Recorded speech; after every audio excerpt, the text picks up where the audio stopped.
All right, we're going to call the order for the Colchester Planning Commission. It is 7:05. All set? Yeah? Yes. Okay. So the first thing is on our agenda is consideration reserved for changes to the agenda items in order. We are not looking to change the order. Comments and questions from the public not related to the agenda. Nope, good all there. All right, so now we're going to go right into the request for supplement amendments to Colchester development regulations. Our first thing is a request from Ken Matthew to amend the definition of automobile sales to exempt the sales of up to 2 registered motor vehicles at a time on a residential property. I'll let Kathy work on that. Sure, I'll kick this off and then I'll turn it over to Mr. Matthew, who's made the request, as we typically do. I'll just remind you of a few things. So for anyone following along, the Planning Commission does hear all requests or any requests for amendments to the regulations twice a year per their adopted policy. That is every April and every October. Any request made is heard. At the bottom of this memo, and I will go slower, I'm just scrolling for a moment here. You'll see that there are standards that the Commission does consider in considering those requests. I got frozen for a second there. So at this time, we'd heard from 3 people who were interested in making requests, but ultimately only one had a formal request that went forward, and that's the one that you have in front of you. So you may see some more in October. So this particular request, as you see attached to this, is a request, while it is made, I'll remind you, while it is made by one person for their specific desire, when we do talk about zoning regulations, I do remind you to consider the impact across the town and across uses, across geographies, because we do not consider requests for one person and one property. You do, as you see at the bottom of this memo, have a variety of options, as you do with all of your requests for changes when it comes to taking action or not taking action. We do ask that you at least follow one of those 3 options to either not take something up and make that clear, to defer that, or to add it to your work plan. One of those 3 things. We do not ask that you actually work through an amendment, just take action as to whether or not you want to consider it. So just to make that distinction clear. So moving into the specific request, you have your request here. I think at this point it makes more sense to let Mr. Matthews speak for himself with his request, and I can return after that to speak to what that means in terms of a regulation, if you'd like. Does that make sense, Rich? Yep, makes sense. Would Mr. Matthews like to come up and give us a rundown? Come on up. You can go right to the microphone. Just state your name for the record, please. So I live on Route 7, next to the American Legion. I own the mobile home right in the front. I've been in the park for about 8 years, been out front for about 4. I usually keep 2 vehicles out there that are mine, personal vehicles. I drive them. They're insured, registered, inspected. I keep a for sale sign in them. When I park them out front. I drive them. I don't take the signs off. I'm not even sure this is anything to do with the town as far as me keeping them parked there, because they are registered, insured, inspected. I'm not looking to start a car lot. Like I said, these are mine. I drive them. I have all the documents for everything that's there. There's no junk out there. There's no mess. I've never had a complaint since I've been there. No issues with the town, no issues with the state. I know that's a state highway, not a town highway. And the park is a private park, not a public. It's not, the town doesn't plow, they don't do anything at the park.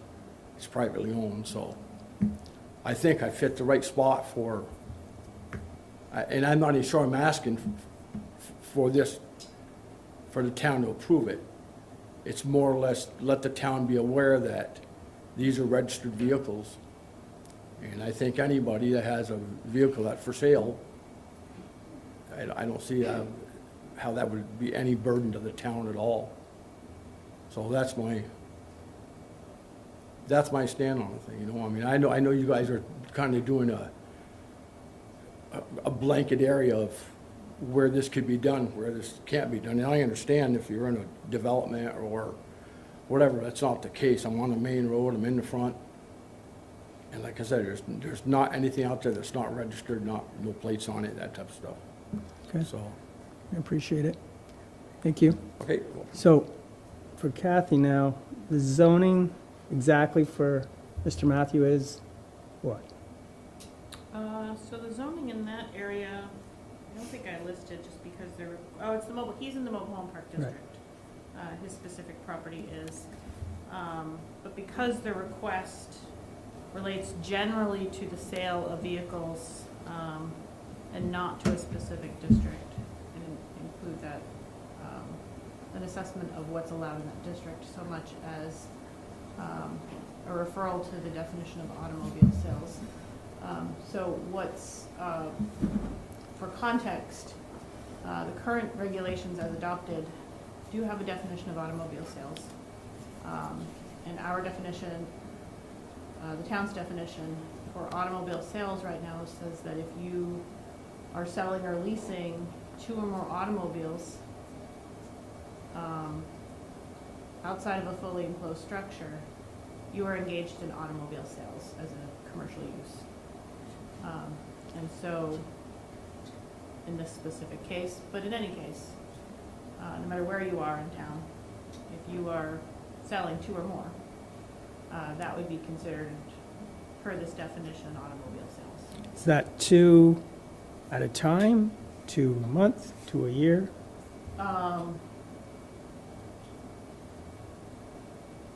Certainly 2 at a time. It could be easily interpreted to be 2 in a year, more than 2 in a year, but certainly 2 at a time. I think that much is very clear. So the request in front of you is to adjust that to allow 2 at all times, so there would be no maximum in a year, provided they are registered. That's my understanding of the request. And as far as, So we it don't, would be 2 that change over every day at 50 in a year. It would be 2, again, as requested. I'm not saying that sure. there's any staff endorsement of this. Just speaking to the request. And we don't distinguish if they're registered or not registered. Currently, no. No. No distinction. It'd be very difficult for us. Yeah, It'd be impossible almost. right. Plates are put on things all the time. Yeah. We'd have to make a guess if something was registered. So being on Route 7, that doesn't make a difference for what our zoning is. There's no blanket, there's no right of way, there's none of that, Right. right? Yeah. So And it's- automobile sales would not be like would not generally be allowed as a, like a home occupation. Most things related to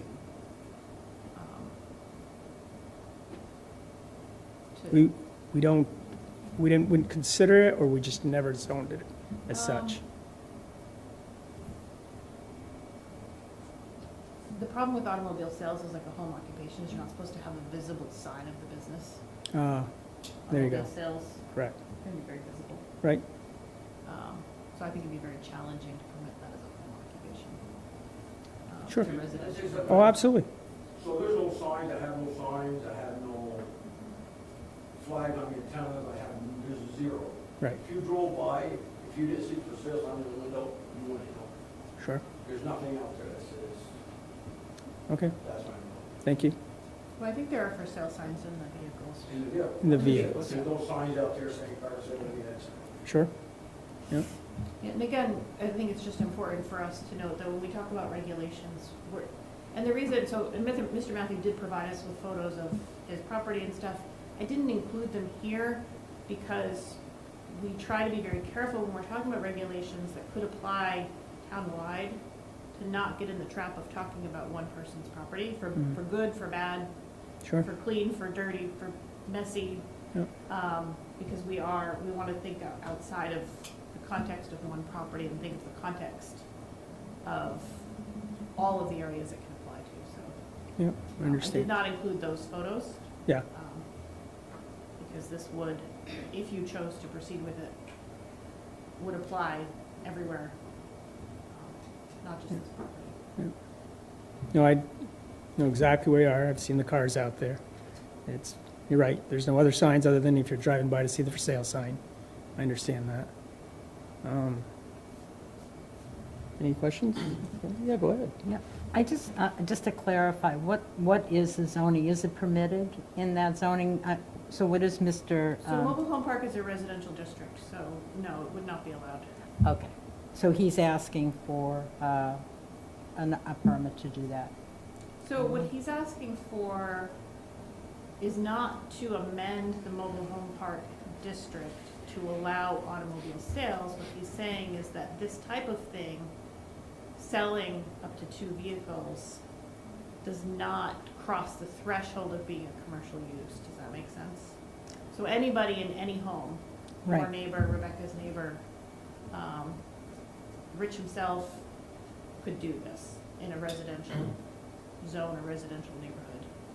Does that make sense? Yes. So it's not about amending a zoning district so much as saying this does not constitute this commercial use. I think on any kind of increase on sales of vehicles in general, because it's a commercial use, and if it's not allowed in residential, if you're registering the vehicles, it's kind of like, it determines like, where does the hobby start and where does the business, what I mean, kind of like line get crossed. If you're registering and then transferring the registration from one vehicle to the next, what I mean, if we allow any kind of increases in it, I think it's gonna be townwide, everybody's gonna want to start selling cars on the front lawn, what I mean, essentially, because they, you have the space for it, but it's gonna allow it to everybody with a house or a registered vehicle, or if you wanna buy a vehicle, register it, and you wanna put it in your front lawn and continuously, pay $60 transfer fee at the DMV to, put the vehicles out.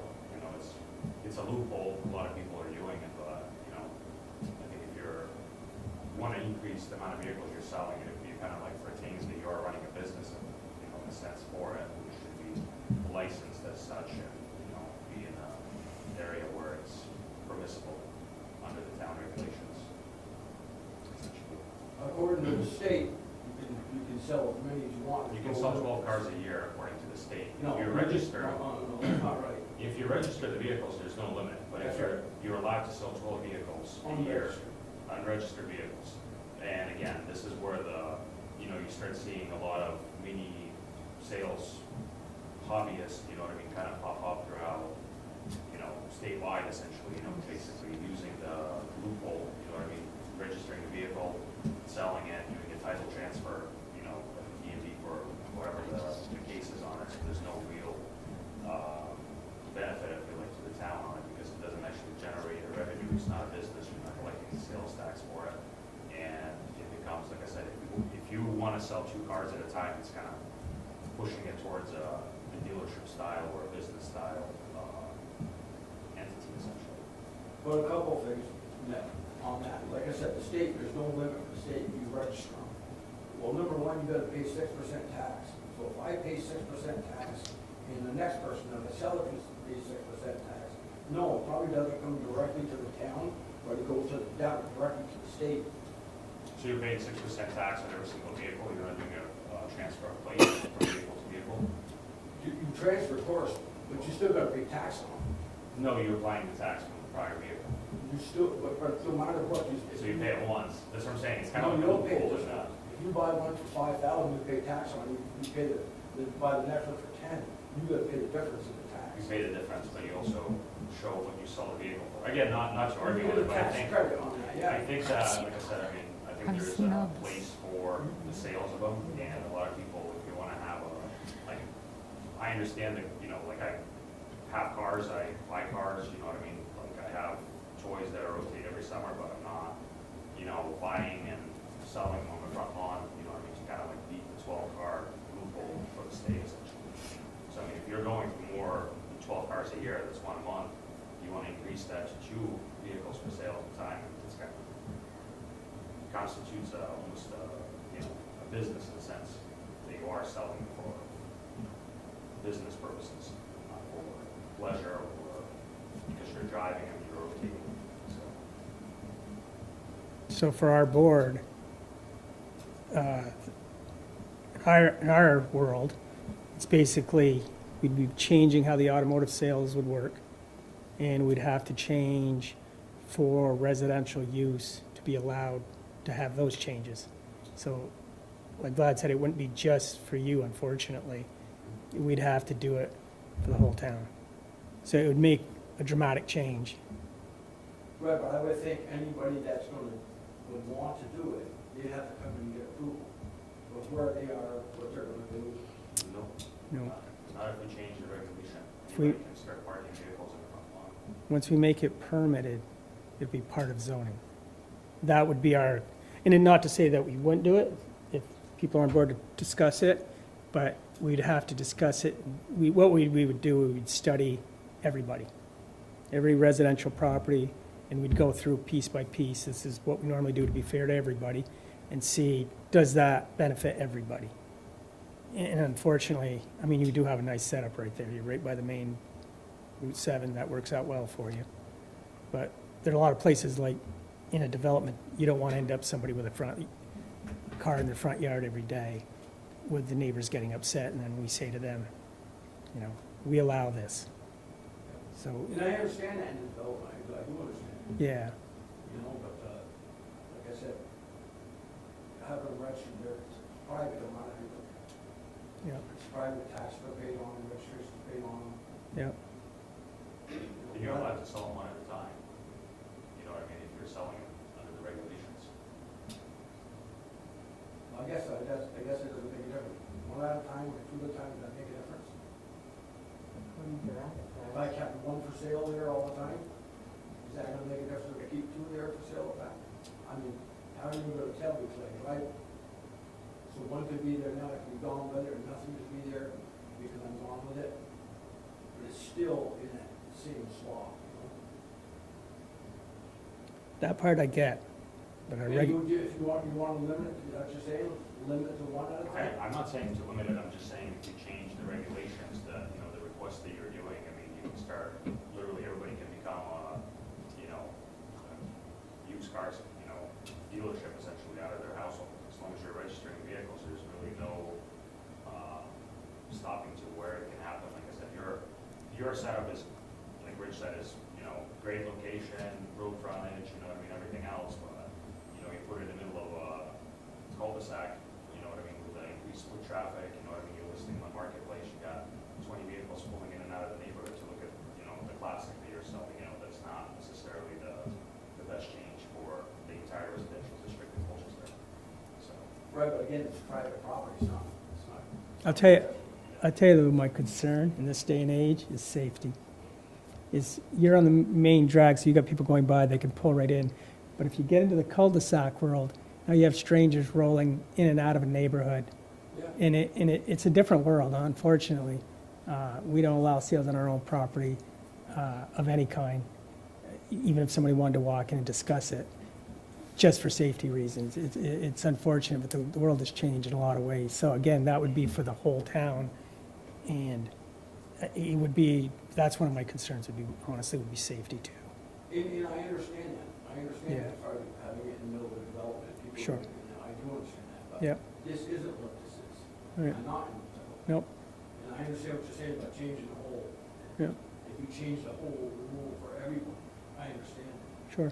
But to not want me to do it because public development, that's not right for me. Yeah, and I understand that. I get that. It's called spot zoning too. We don't, yeah, we can't really do that. Unfortunately, still have to answer to the state of Vermont, and they're not for spot zoning. It's just not something they want. It's amazing that we can't pick and choose our own little pieces of property that we know work. But if we were to pick out spot zoning, because we still have to go, when we do a master plan, we still have to go to a regional planning commission to approve it through the state, back to us. I know it's crazy. Just telling you, it sounds crazy, but that's how it works. It's just, we have to answer to other entities, I guess. I don't know if the board has any other interest in discussing it further, looking at it again, picking it up at the master plan point. I guess that's our next step. Unless you have any more questions from Mr. Matthew. I don't have any more questions, but I do have a personal experience with this. Sure. I do live on a cul-de-sac, and I did have a neighbor that was into buying and selling cars, more than one. So he had his driveway pretty full of cars, but he was called out on it, and he stopped. I don't know whether he went and found another place to store his cars, and he continues to sell. I mean, he doesn't live there anymore. So I don't know whether he found another place to do his business, but it did change the neighborhood when he was doing it. Okay. I think you may, I'm not sure. I'm not sure if these folks are here to speak to this or not. I can't There's hear. the next Can- item. Can people speak up? I don't, Oh, I'm Sure. sorry. That's okay. I wasn't sure if the folks. it's not like I can't hear. 'cause I wasn't I'm sure if the getting old, I folks in just the can't. audience were here for this item or the next item.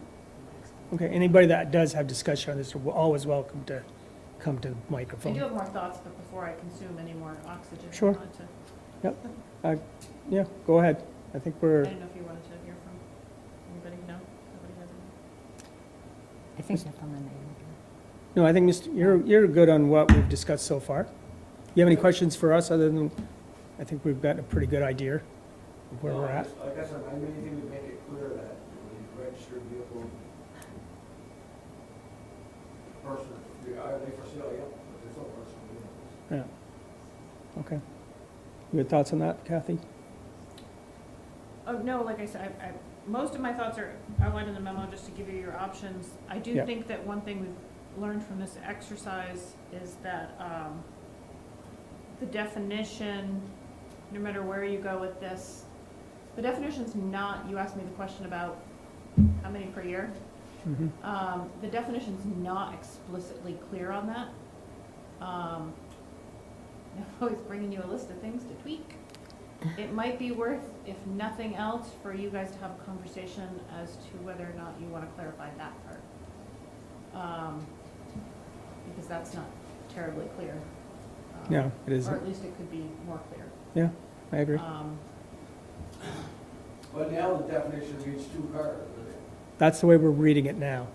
So the idea now would be to make it clear. And with your input, we would, recognize that. And we'd redo that definition right there. Maybe be more beneficial to you. Or at least an understanding of what we think should be happening. I just want to say, I don't want to open it up to the whole town. I don't want to permit it.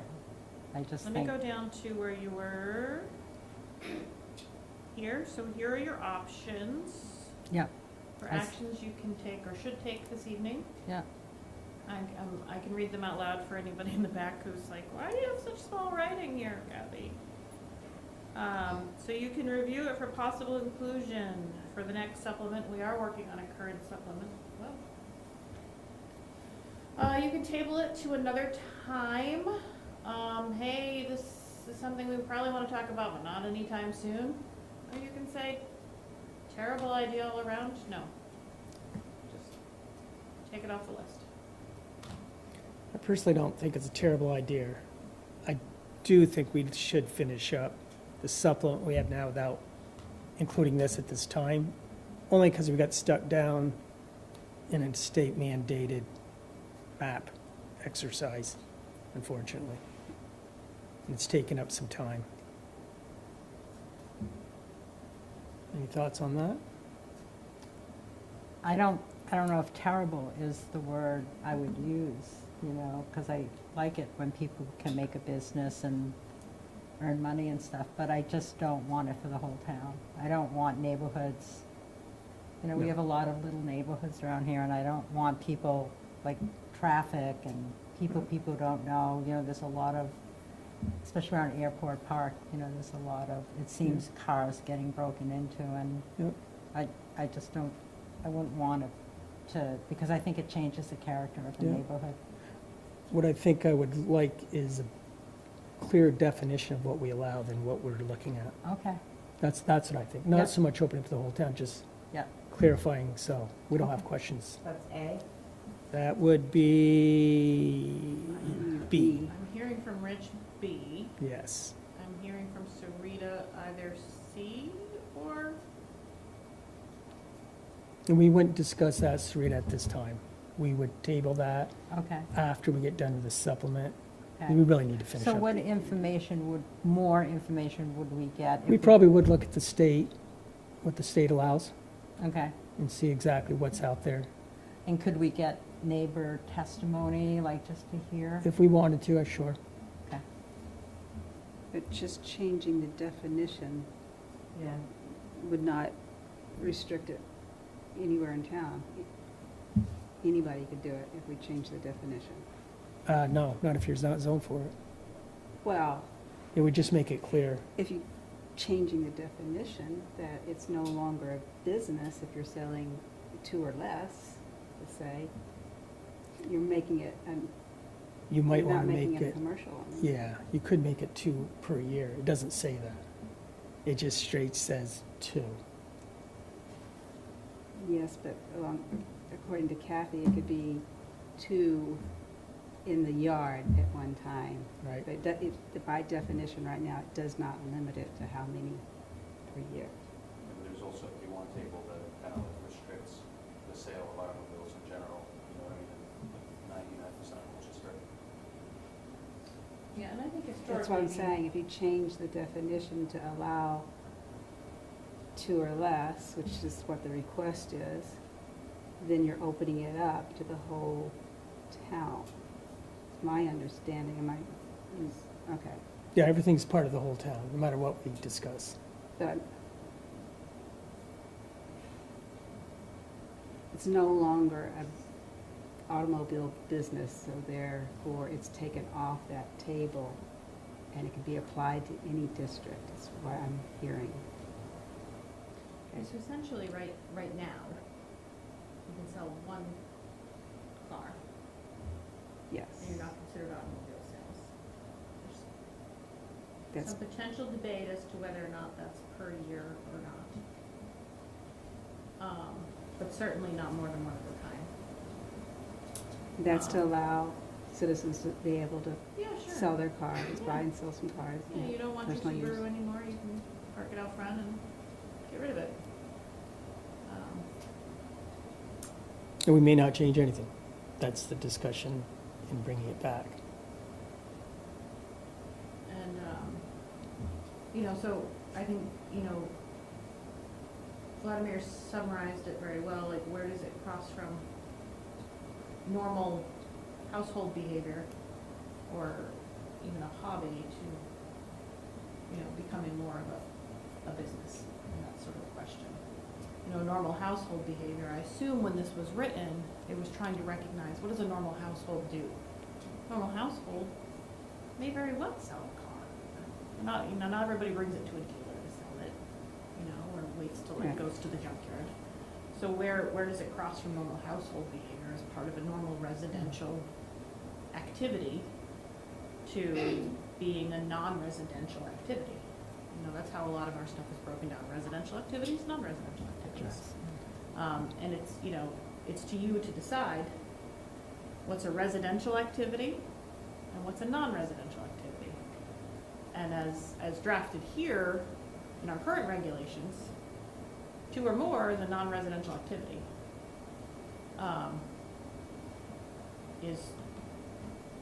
Is 2 a non-residential activity?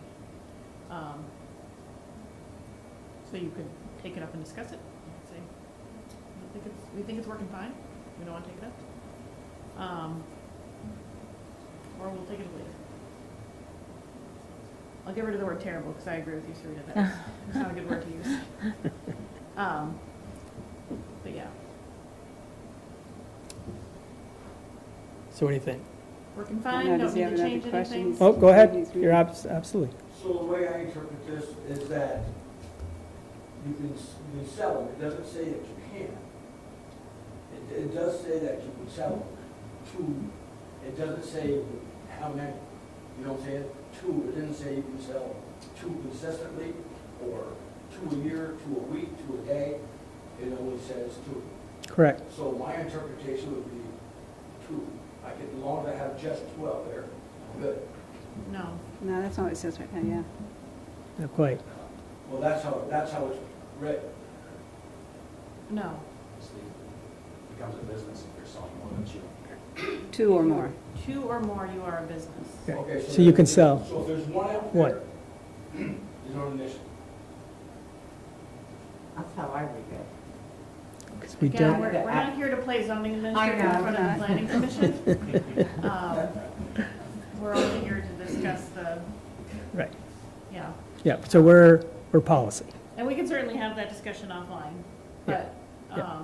So again, we're policy board. Okay. So that, you're right, in that's, consultation with our legal counsel. yeah, that's a zoning, we're policy. So that, there is a difference there too. So our discussion would be on the wording in the intent. That's really where our discussion will go. And again, I pick B. Okay. I agree, we can table it, go with B and discuss it further. Yeah, I think It's someone input. should be able to sell their car when they're done with their car. Like, Right. I don't have Yeah. a problem with that. I Right. have a problem with 2 cars rotating every Yep. week or something. So I'll choose B too. And you, so, you'll always have the option too, just to remind you, at any point, you guys can always say, like, look, I've been thinking about what a normal household would do, and neither of these numbers make any sense. Yeah. 2 a month is 12 a year, that's too many. But 2 a year doesn't, 1 a year doesn't make sense for a household either. We think this is the right number, you know, so you guys write the rules. You Right. can write Yep.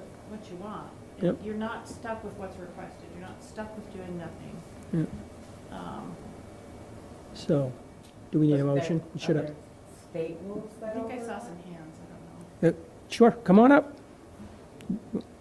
Sure, absolutely. Change your mind? I'm Yeah, sorry. come right to the mic. Just give your name, please. Patty Champagne. Do you need my address too? No. Or- Yep, you're good. I just need clarification. Is what you're talking about zoning override park rules? Yes, zoning will override park rules. Okay. Two, Right. Do you want the me- property. You think, okay, hang on, Kathy's going to give you, go ahead, We let do Kath, get this question a lot, especially from HOAs, and so they operate on a different plane.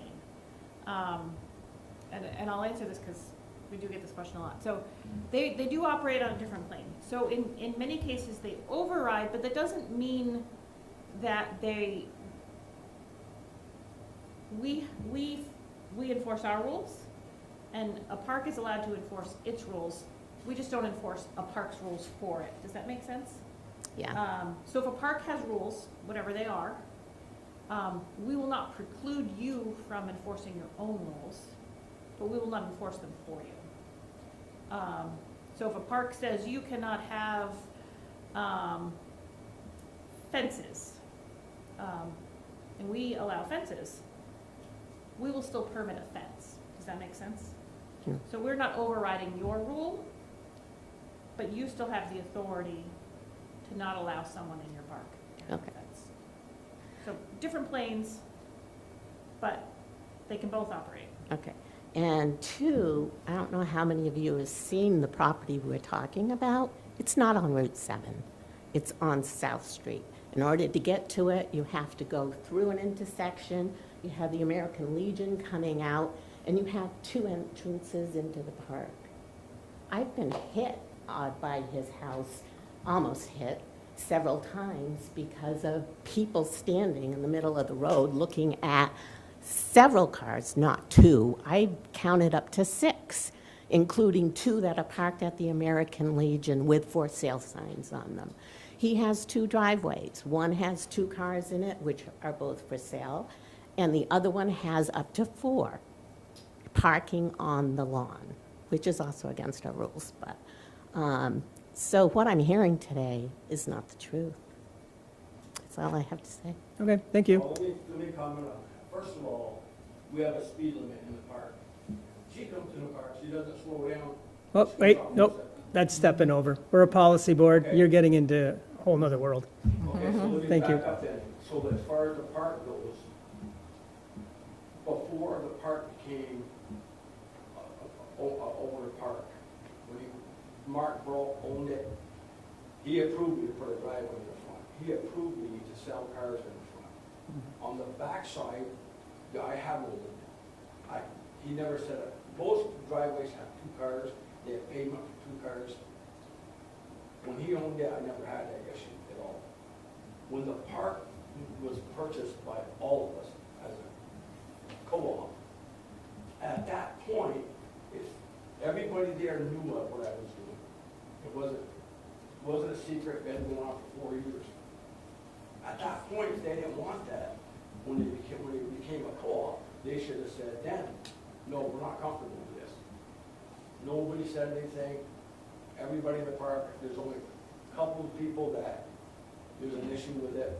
So, the difference here is now you have your park rules and you have us. Okay. We're not getting into the park rules. Okay, so the park, okay, then. That's, yep, again, this is, So let's get back to this then, where. so this is where we're at, you're right. So at the So moment, this reads 1 car, that's basically, you can put 1 car out there, okay. okay? At the way it sits now. Yeah. And not that it's gonna change, my personal opinion is we just need to make sure it's a little clearer maybe. Maybe it's time to make it a little more, We are aware Precise. of the vehicles on other lots, and we will be addressing that as well. right, so it's something that, it's a good discussion, put it that way. And I think if we have no other discussion, oh, come on up. Please state your name. My concern is Oh, that, state your name, please. my concern is Oh. that there's, State your name. oh, my name is Sandra. I'm sorry. It's all right. My concern is that with him Did selling you get the these, whole, did you get both? I just got the first name. Sandra Mubs, Perfect, thank you. I'm nervous. No, that's fine. Our concern with all of us, and there's many more that wanted to come, but they're a little older and they don't want to go out at night. There is so much traffic that goes into the park, and it is a U-turn, so they've got to go through the whole park. I've almost gotten hit myself, and I do not speed through Nope, that parking just to lot. me. So it's just bringing in a lot of traffic that doesn't need to be in there. And it's a community-owned park. We just feel that if he's allowed, then there's going to be others in the park that are going to do the same thing. Okay, very good, So thank you. Can I ask you a question? Yeah, can I? Is the park able to enforce their own the rules? park rules are you can only have 2 vehicles in your yard. But Mr. Matthews is on the board in the park, and he overrules everybody. Oh, that's park rules. Okay. We're gonna stay right on task. Thank you. Can I Okay. just ask a Let me say something on that. When somebody comes to my place, they have no reason to drive through the park, no reason. I got a car for sale up front, they're gonna drive it, they go right out on Route 7. They have no reason to go through the park, so there's no traffic for my car sales that go through the park at all, 0. And so Okay. this is a reminder. Thank you. That, you guys have heard me many times when I say, think of townwide. And this is why, because there are so many different scenarios and situations. Yep. Right.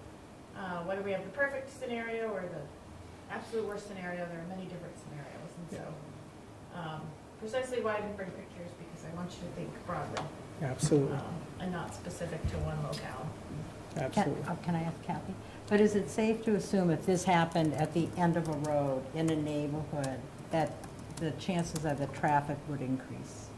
I mean, I think there's many things that I would encourage you to consider if you were to take this up. And traffic is one of them, of course, but there's many other things, you know.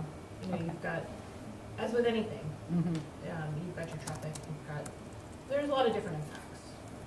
You've got visual impacts, the traffic is a big one, of course. Because when I read this, I was thinking, I wonder what Parking, what the neighbors access, think, you know. Circulation. Yeah. And these are the things that come up when you do talk about other businesses. Yeah. And that's why certain things are limited in a home occupation, for example. You have a limit to what can be seen visually outside, you have a limit to what can be, what kind of traffic impacts there are, et cetera. And those are the criteria that have been identified, even at the state level, as things for consideration, so. Okay. State your name, please. Jim Mobbs. I think what we got to do is we got to get clarified, the one car, two car, whatever. Can't just say one car, rotate it out 3-4 times a day, just because I got other cars to put up there. Town's got to clarify is one car per year or 2 cars per year. It can't be just, well, I'm not quite sure. Yeah. It's got to be figured out. It's either A or B. A being 2 cars per year, or B being 2 cars at a time, as many times as you want. Very good, That's got to be clarified, I think, Yeah. through the town.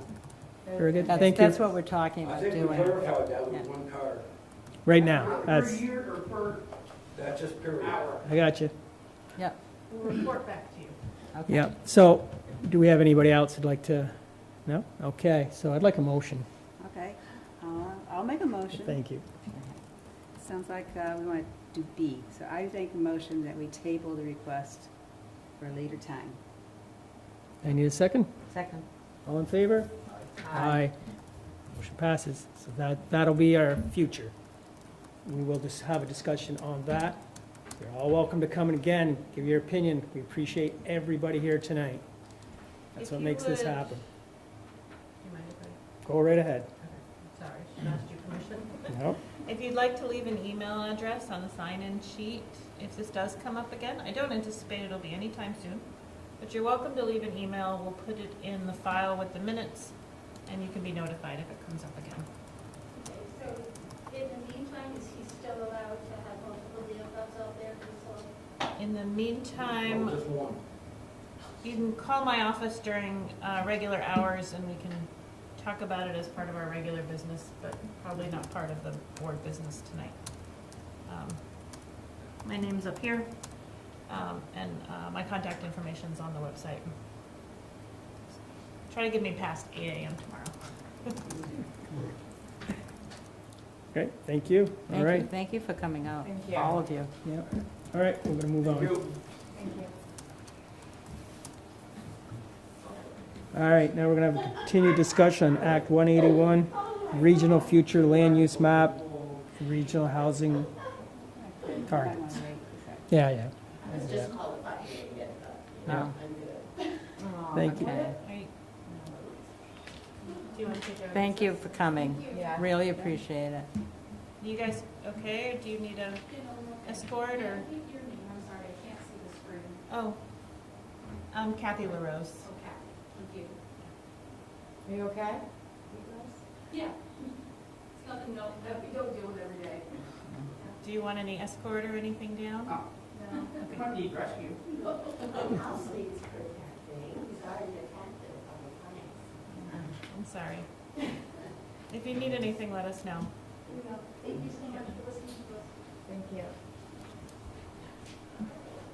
You said you didn't think it would be any time soon that you guys would table this. Are you thinking like more like October or something? I would say 6 months. 6 months, okay. Soon, yeah. Yeah, unfortunately, but, yeah. If you leave an email address, we'll. I did. Thank you. Yeah. Thank you. Thank you. All right, have a good night. Mm. Adjourn. sorry. I'd be so sad if I lived in a neighborhood like that. I know. Sounds like a park issue. Hmm. You never know. Okay, let's move on. You ready? Yep, just, Close this. future land use map, we have a new picture.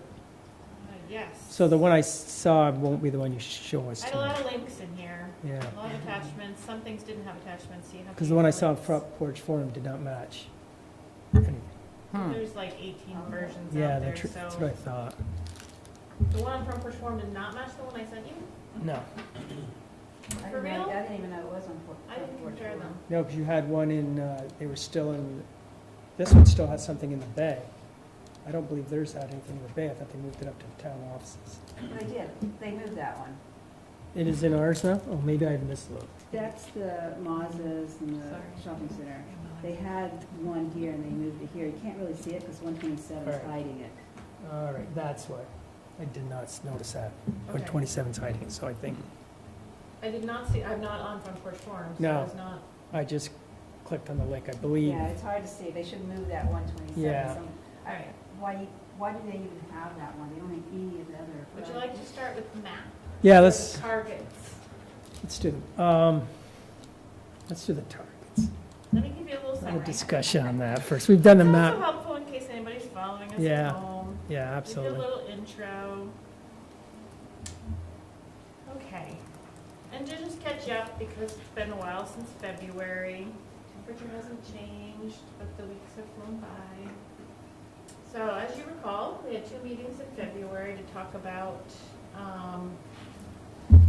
the products of Act 181. Really, a couple big things have come from that. The 2 biggest we'll talk about are the future land use map and then the housing targets. Now, they are intricately related for Colchester and a few other communities.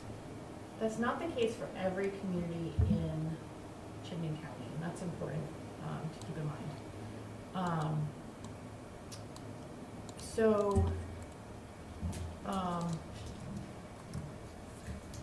The state created a housing target statewide. That number was then allocated to the various regions, to the RPCs. RPC then took that number and had to allocate it across each community. Those allocations have been complicated. And the formula and methodology that's gone into creating those allocations has been complicated and has changed several times over. One of the big things to keep in mind is that one thing that hasn't changed is that the bulk of that is that they created really 3 tiers of communities in the county to do this. And I can't speak for other regions because I don't know what the other regions are doing. But for Chittenden County, they created what they call urban communities. Did they put this in any of their, they did. The 3-page summary maybe? Let me hop to that one really quick. Bottom of your attachments. Oh, is it? Sorry, there's just so many attachments, I don't know what I put where.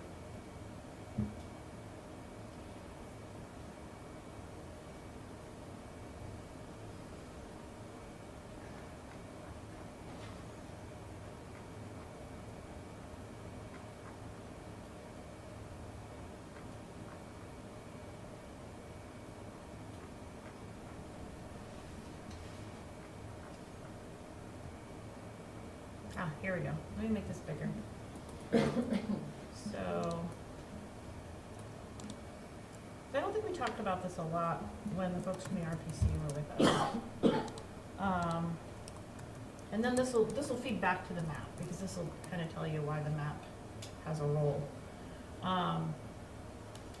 So they created cities they were calling them urban, but they're calling them cities now, rural, and then suburban towns, or mixed is what I think we've been calling them sort of before that. Colchester is in that suburban. So all of those towns that fall in that suburban category, these are the ones where the map feeds into the targets. For the other categories, the rural towns and the cities, the map doesn't have any bearing on the housing targets. And that's important to keep in mind.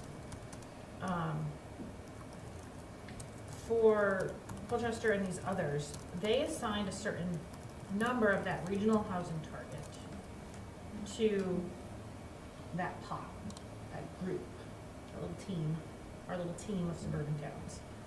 And then they further divided it amongst those towns via a very complicated allocation, which is not included anywhere in here, but which I have seen. There's a very complicated spreadsheet that says all your land in X category on the map and all your land in X category results in all of these numbers.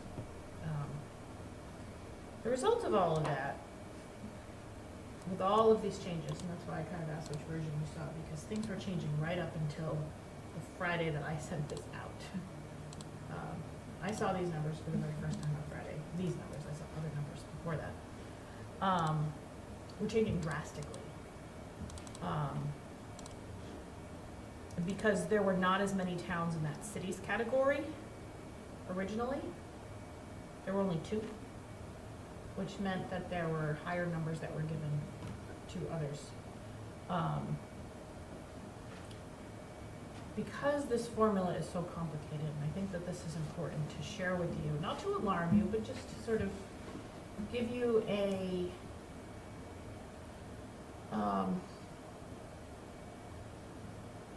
just to set reasonable expectations. The ultimate numbers assigned to Colchester are actually on the lower side, if I'm gonna be honest with you. So they created low, mid, and high percentages, okay? And you can compare these against other towns and say, you know, what's our number look like? What's compared to, Hillsborough always makes me laugh. I love that they're included. I know. Because it's just so funny. One whole house. Existing housing units, 12. By 2050, build one. So these numbers are tracking significantly lower than every other number I have seen over the course of the last year. And I think that that's a result of them allocating a lot more to the city category. Zach is an Excel number wizard, and I have to give him a huge pat on the back, virtual pat on the back. He ran these numbers against our historic housing growth and has found that they are tracking pretty evenly with our 20-year. Yeah, so just to clarify, because you're probably looking at the right-hand column that says annual historic growth 2000 to 2023, which says 39 for Colchester. And I'm not sure where that number comes from, but I did go back to the annual reports put out by the Planning and Zoning Department from 2001 to 2024. And the average per year of permits issued for new housing units seems to be about 63-ish. So just want to clarify that, because that's a bit of a discrepancy between what we're seeing there and what has been reported by the department. Where did I get that number from? But percentage-wise, you're finding that it's tracking with the 20-year growth? Yes.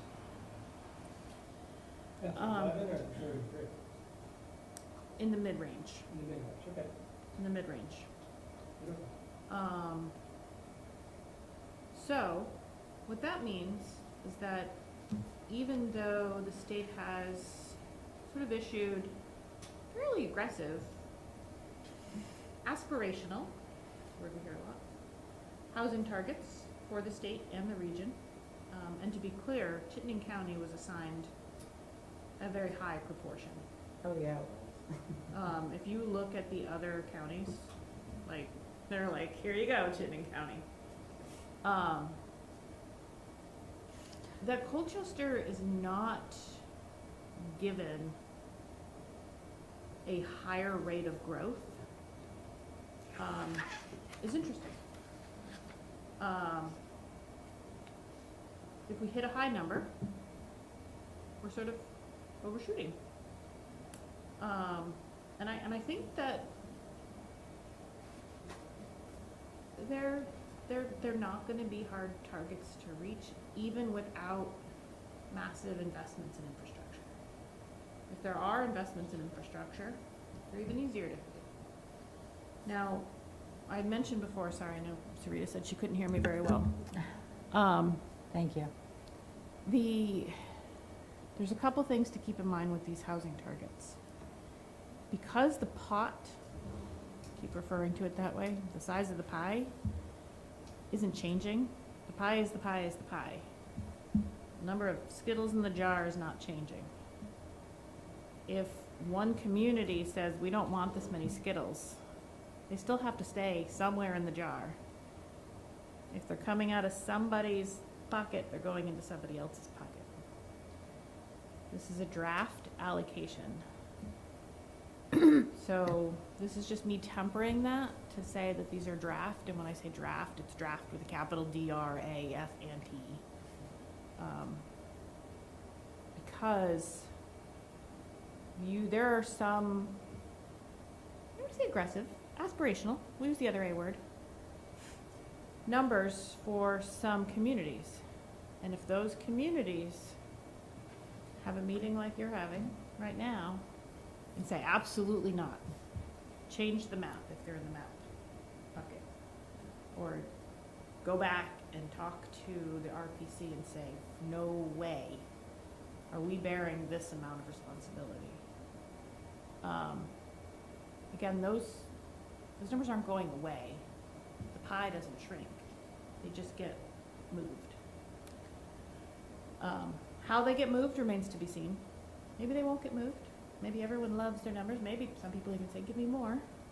We want more. But there's so many moving pieces in this that it just takes a little adjustment to make a lot of adjustments elsewhere. So that's me telling you that there should be a giant draft stamp across this. So that's all I'm saying. Not startling anyone. Can I ask what the low, medium, and high? If there's targets, why is there 3 different categories for The that? state gave a range.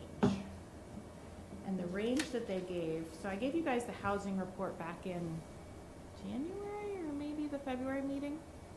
There's a statewide housing report that was done by DHCD. And that had a range.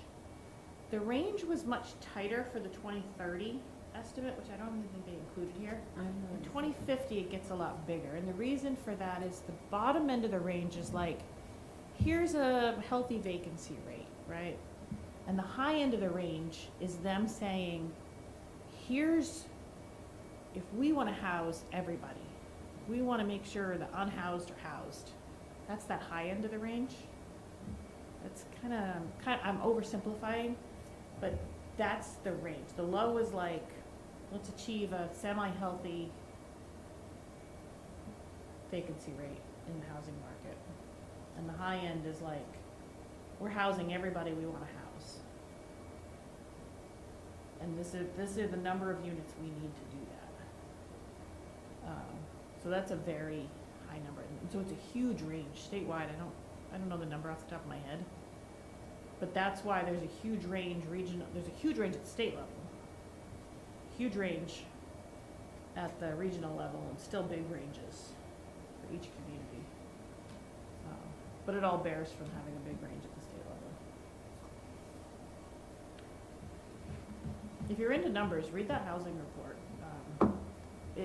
it explains it pretty well in the appendix. You have to read the appendix to see why they have the range for some reason.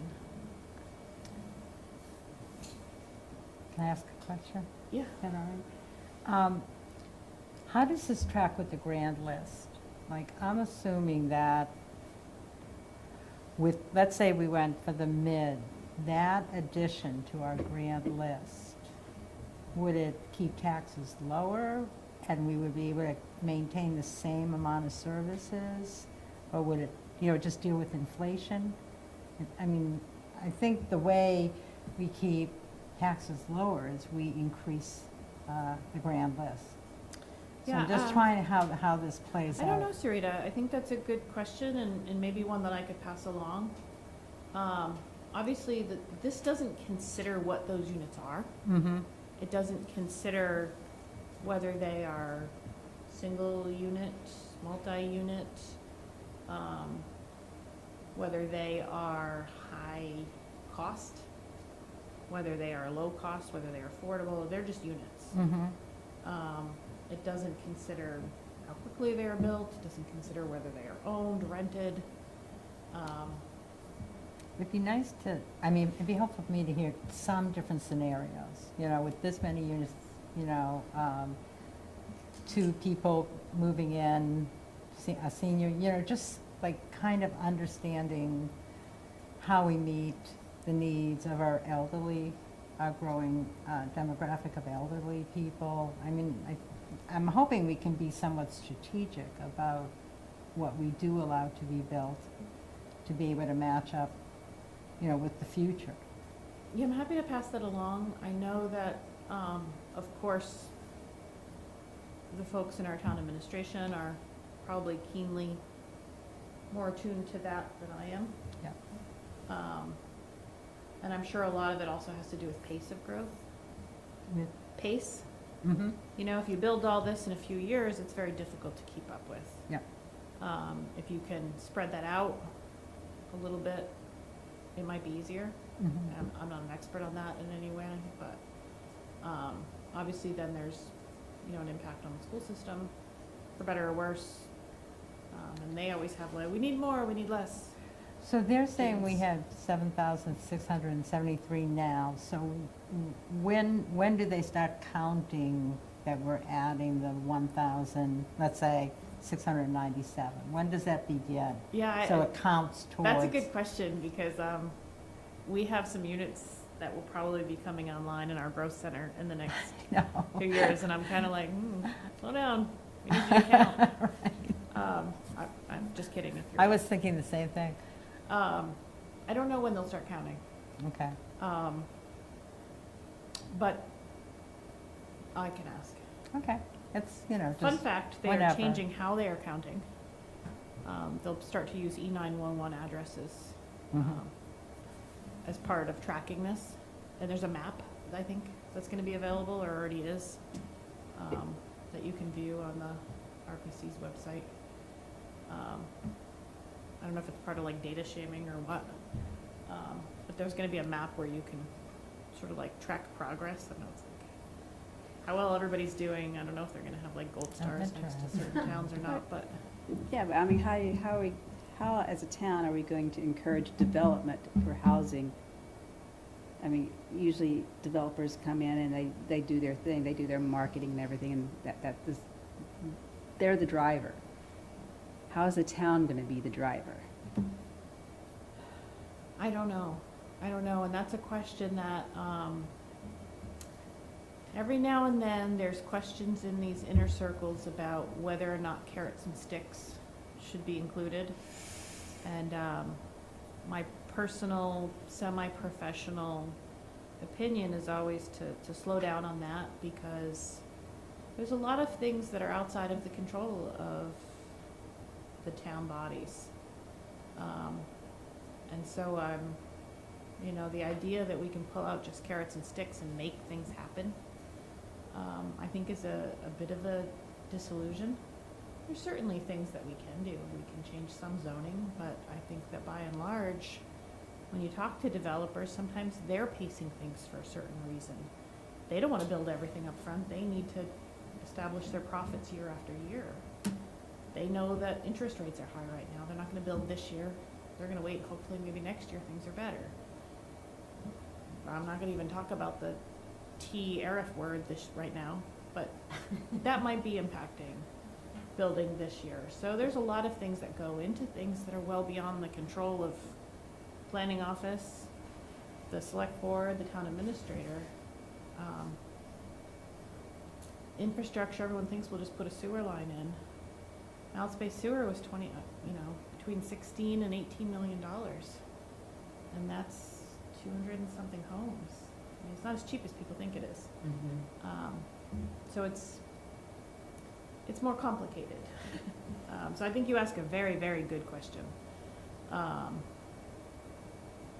I think we're gonna continue to talk about it. But right now, I don't think there's any carrots and sticks associated with meeting or not meeting.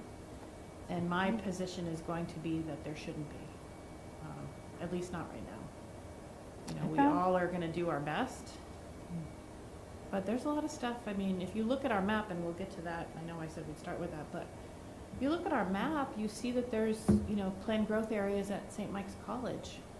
Well, that's great. Maybe someday that redevelops, but we also want it to be a college, and we want it to be a college for a very long time. And that's outside of our control. And if they are successful as a college and never have another unit built there, that's not a failure, that's a success. Well, we're ahead of the game, because they sold some property and it's now housing. Right. But the main campus area Yeah. is showing as an area for growth. And I get why. I get why it's showing that way. But if that area never comes to fruition with any new units, that's not a failure of ours. And I think it's important that that message be heard, but that's not a failure. It's not a failure of the administration. It's not a failure of the planning commission. It's not a failure of anything the town has done. We haven't missed the mark. We haven't missed any development. We haven't missed any zoning rules. We've allowed a college, a university, a premier university to continue that way. It's a good thing. But there, that was a little bit of soapbox, I'm sorry. Try not to soapbox too much in the meeting. So there is, other than facing growth, thoughts that were mentioned, those numbers do not matter as far as where we do growth. Maybe it's within that little growth, maybe it's not. They just want the whole town to grow. Yeah, and There's no mandate because it's purple, orange, red, whatever. no, and I've brought that up a couple times because of how they did the math, and Taylor Newton from the RPC, has continually said that, the towns are being left to put their growth where they want to. It's just a way to have made sure that the numbers that are feeding in are as accurate as possible. So that when they say, hey, Colchester, you have, I'm making numbers up, I'm probably gonna be really, really far off, 400 acres in your growth center, that's the number of acres that you have available for this density of growth. And so we expect this amount of growth, this amount of units to be available. But there's some math that makes sense, but it doesn't mean that all those units have to go up there.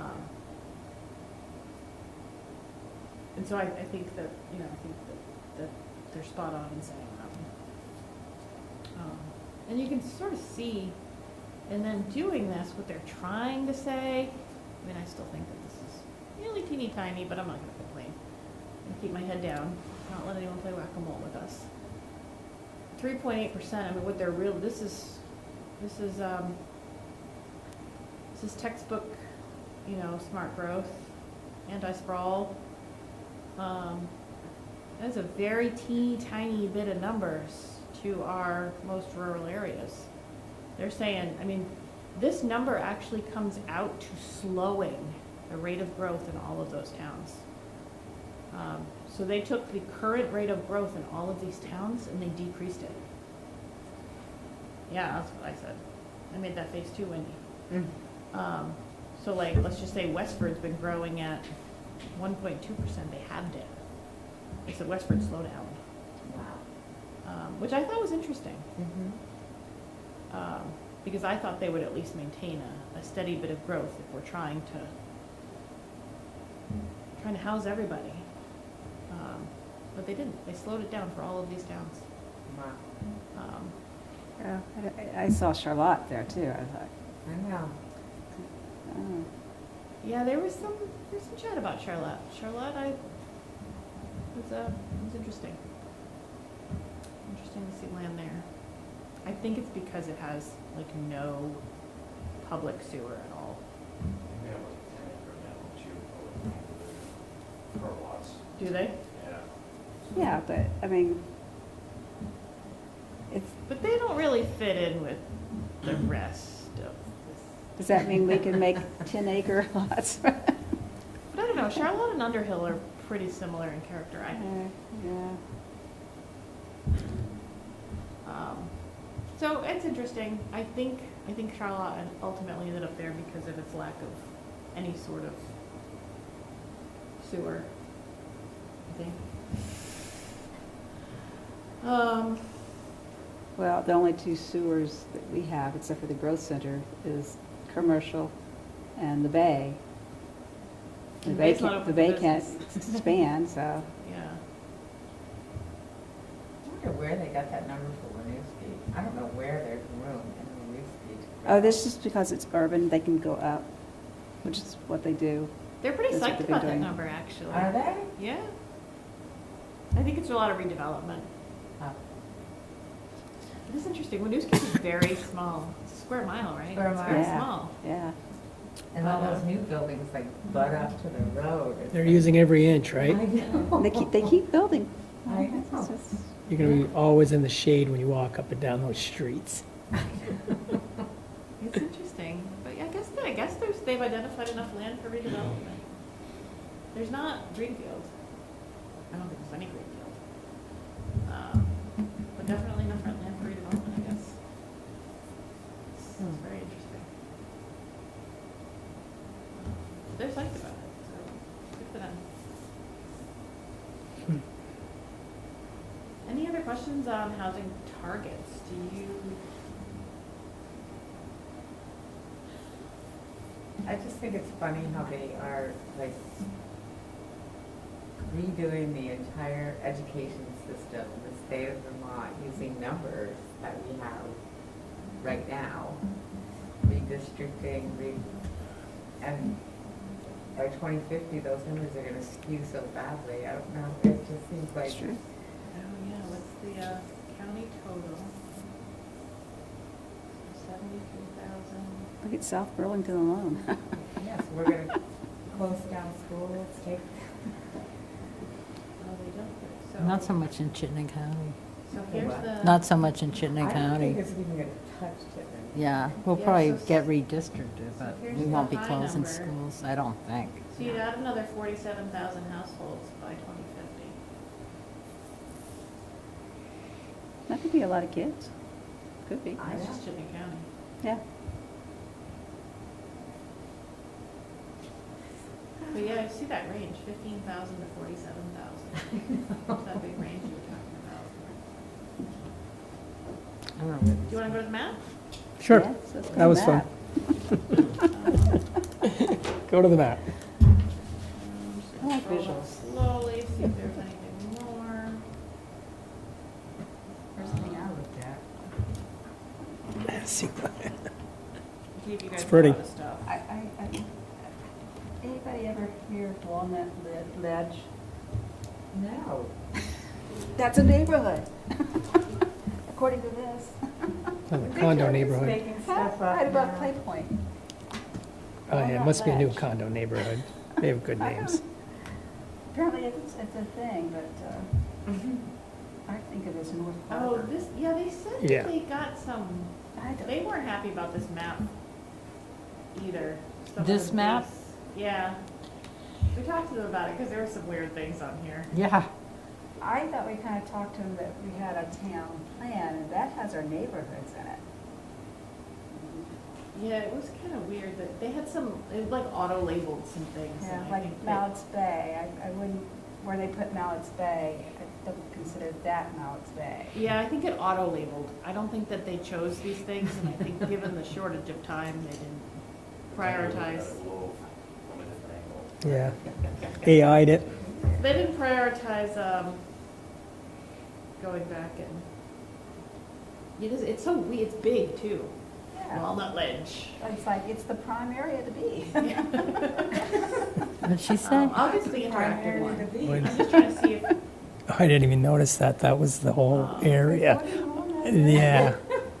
Yeah. I just picked that up right now. we'll come back to this. You guys have seen this one many times. Yeah. But, So when is the community going to be able to look at that map and have input into it? good question, because I've got that on my list of questions. Because I imagine we need 3 or 4 meetings. I don't know if we do quadrants or what we do. So, let me come back to that one. Okay. Because I do want to talk about it, Okay. but I'm going to come back to it.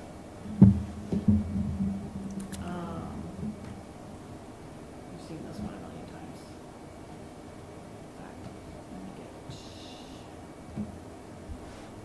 causing targets. Did anybody watch the video? No, It was not, I was not impressed. oh, they have a little 5-minute. Oh, video. I watched the video, but I watched it at a time when they had the sound off, so Oh, I don't know if it was any good. I mean, it was a nice effort, I thought, but it didn't. I have to watch it again with the sound on.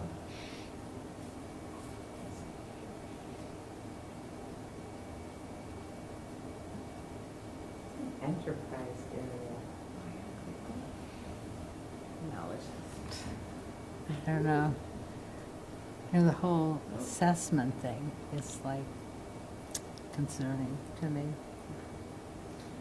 All right, so a couple quick reminders for folks in the room and anybody following along at home. This might be the first time that you guys are seeing a regional version of this. So one of the things that struck me when I saw this at the regional level, that like carnation pink, it's pretty unique to Colchester. The only other spot, I actually expanded it a bit. Oh, they kind of mentioned that too. It Yeah. pops up in Jericho. Is that Village? I think the last one I saw. It's didn't have Village, that. right? Seems like there's more than there have been. It is village. Yeah. Yeah, there was just a teeny bit in Jericho before. There's more now. Actually, it looks like there's some down. Oh, it's still Jericho. Oh, so they've expanded quite a bit. They just had a little pocket of it before, but they've added. They kind of see Jericho as like a similar to Colchester in some ways. But that's really the only place that this carnation pink exists. So what they did with the carnation pink is a reminder, it's sort of their bucket of like, all you suburbia doesn't fit in any category, so we're giving you a village pink. Which led to these darker pink nodes, which we have more of than anybody else, because we have all this pink. So as a reminder, these dark pink nodes ended up having to pop up because you apparently, according to the statute, are not allowed to have village without a center. You need something to anchor it. So node anchors, however you want to refer to them as. So we can't color all of this pink. As you've heard me express to you before, I found a lot of these, if they simply existed on their own, to be outrageous, to make no sense. But given the context of you gotta anchor all your carnation, they were a little more forgivable.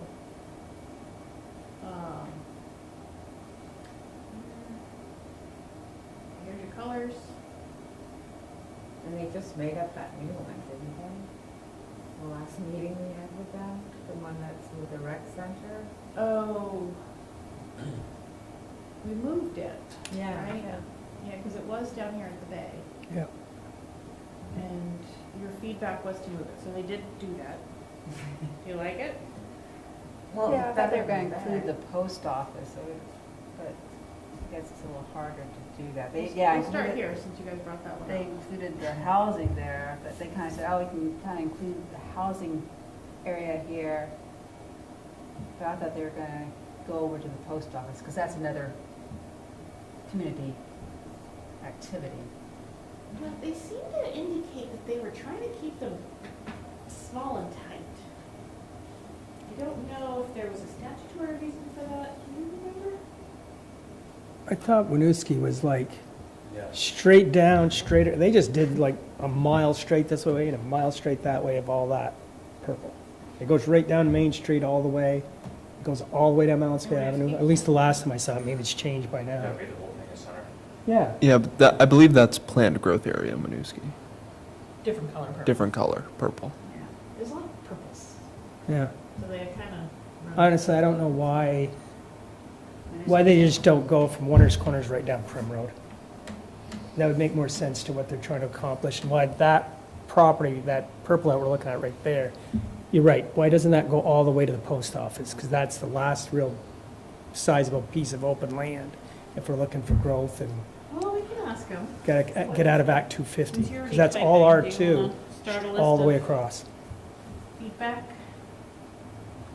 So Yes. why, Yeah, sounds because like we your have first discussed question that is. with them, I don't know. Yeah, Well, we'll start exactly. at this one, we'll get to Prim Road. And there's already like apartment our way buildings there. in there, there's always already basically a high density compared to single-family homes in there. Correct. Do they have Yeah. definitions for these? Because they Yes, have village there- area I and wish I village had, like, I wish I had double center. monitors. There were definitions. Okay. I don't know if I've got them. I Should have mean, brought handouts, that's how we double monitor it here. Anybody bring their packets from things I gave you before? No, I didn't either. so. well, no, it's in here though, what do you mean? There was a thing that talked about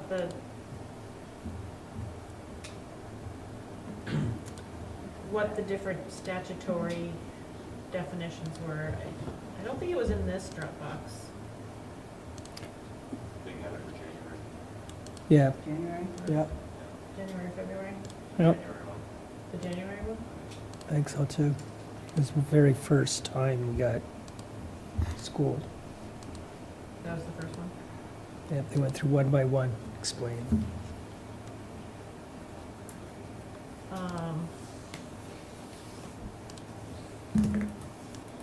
Yeah, they didn't link them on here.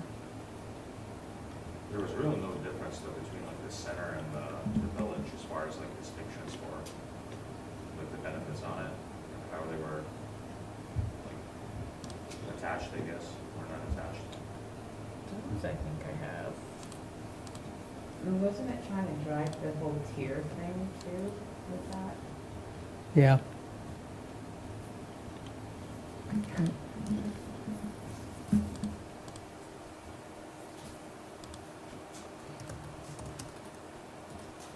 If you build a rec center, they will come.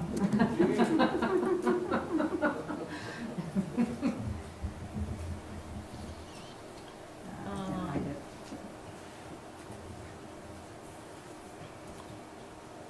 Let's see.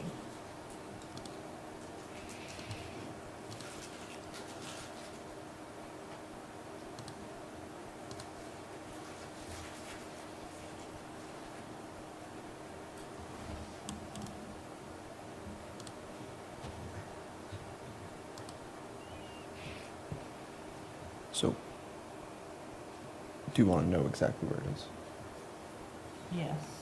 It's on CCRPC's website. Like when you got to that interactive map, they had a link.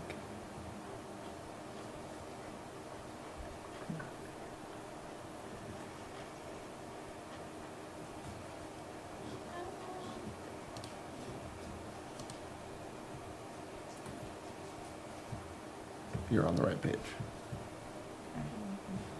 So click on See Below under the future land use map.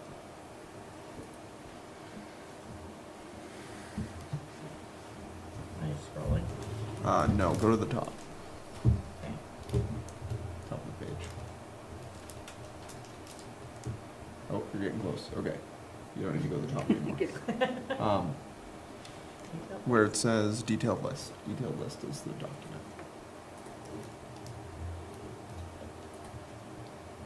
This one. Remember this? Oh, yeah, yeah, it wasn't part of the packet, they presented that. Yeah, this is the one that I printed for you guys on like huge paper, remember? And I- Oh, yeah. And so it's all at Vladimir's house. Yeah. That's right. Yes, that one. It's slightly different colors now. Much more creative. Yeah, I bet. Okay, yeah, so I don't know how to show you guys this. Let's see. CCRPC. 'Cause he's wanting to just override.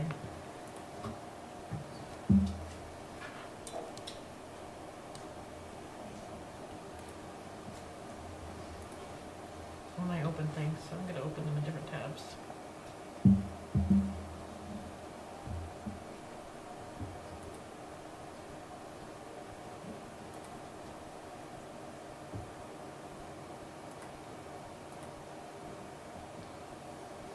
Okay, let's get back to the map. So you had a question about why not include the post office. Yeah. Let's just take another look real quick, so. Village centers, there's your definition. I can't read that. Yeah, you have to make that a lot bigger. Sorry, I'm sitting here with my glasses. So how do you get to that, Kathy? Because I've been trying to find the definitions and just the map of Colchester. I'm Yeah. having trouble Which one do finding. you want to get to? So the map I gave you in your packet, but you want to get to this? I can get it within Chittenden County, but I just wanted just Colchester alone. The interactive map or the static map? This one. The interactive one? Interactive, yeah. Yeah, that's the same, there's no one of just Colchester, you have to zoom into the Chittenden County one. I thought I saw one of just. There's a static one of just Chittenden County, Oh, Colchester. Just Colchester. or, yes, Okay. that was in your packet as an attachment. Yes, I know, I found it, but I can't get back to it, so it's okay. I'll You have figure an it. interactive map as part of the attachment? The static map is part of the attachments. Yeah. If you scroll down through the packet, it's in there. Yeah. The interactive one is linked. This thing that I have up here is not linked, but I can. And then where are the definitions that I can These, print out? here, I'll show you how Zach got me there. So if you go to the RPC website, see where it says draft future land use and read more. I can send you guys this too in an email. That'd be good. That would be great. Because I'm not gonna remember Yeah. this. I'll send it to you. I'll send it to you tomorrow. Great, thank you. And I'm positive I have this as a standalone unless they've changed Yeah. it, which I doubt. So the idea for these guys, even reading the definitions, we're not really going to use this as a village center. We're going to use it as a tool for growth. Right? Not by this definition, I mean, it's, how do you put it, town centers and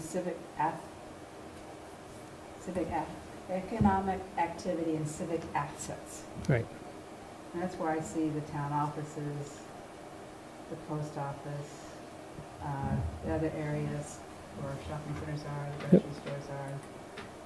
But the idea is growth within that area. But not within that, it's the dark pink and the light pink. The light pink is the village area, and the dark pink is the village center. I think of more as neighborhoods, a neighborhood center. Is there a sidewalk Colchester. that goes all the way over there? Maybe that was their hesitation. No, there's no. It might have Not been the yet. sidewalk. Not yet. So I think it's required to be connected. Interesting. They were very fixated on that. Yeah, and I recall our conversation with them. You know, the village centers sort of, I think, are to be modeled after the village center designation program, which, really required some sort of bounding features. And I wonder if, the creation of this boundary sort of minimizes the things you can kind of make it larger and larger from, which, was a concern for some village centers with the downtown, the community It's sport. like more or less like any like dense area that we're attaching like a village, because like if you have like a population center, then you have nothing, and then you have a population center that has view in proximity to the center. On and on. Yeah, that's why there's something here to start with. Is this what they said about like heading one by like 40th and Allen essentially, because it's like on the complete opposite end? So the purple thing then is not a tool for growth? No. So it's just a pretty little dot that we start with, that this is what we have, and we hope to grow. The pink is our growth. No. No, okay, I'm right on it now. Go for it. Yeah, all right, yeah. I feel bad saying no. I don't mean that the way it comes. I believe you, I was ready for I no. thought that was the anchor for growth. I thought that was the purpose of the So sign. two and then things. I think that the way that I'm looking at it is it acknowledges what's there. And we have to acknowledge what's there. And the carnation color, the color you see the most of, right? The carnation color, sorry, Serena, I'm kind of getting away from you again. No. The carnation color is like acknowledging just the amount of like suburban growth we have. And we have a lot of it, right? So and it doesn't fit into any of those other categories really neatly. It's not like a tight village area. It's not an urban area. It's certainly not rural, right? So they had to call it something. It's not a planned growth area because it doesn't have wastewater. That's the other thing. They're like, why are we different than South Burlington? South Burlington, Williston has suburban areas. Why do we get pink and they don't? The difference is they have public sewer in those areas. So why is Rebecca's neighborhood pink? You're pink, right? I am I'm picking on you. Why is Rebecca's neighborhood pink, but Kathy Ann's neighborhood not pink? I think I'm a different color. I want to be pink. I'm not You're in pink. Essex, right? I'm in Williston.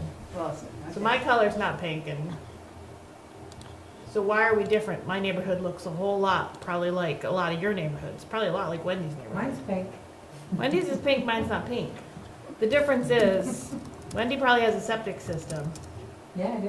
whereas I pay Yeah. CWD and I have pipes. Everything goes into a real pipe. I don't have a septic system. And that's the difference, I think. And part of the statutory definition is public wastewater. So they could not put Wendy's neighborhood into the same definition as my neighborhood because it doesn't have wastewater. So that's why Colchester has so much pink. We still have suburban, Gotcha. That like a makes lot of sense. other towns. That makes sense. But we don't now. have the public wastewater, which is part of that statutory definition. Yeah. Which I think is why Jericho ended up with that pink too, because they have those neighborhoods.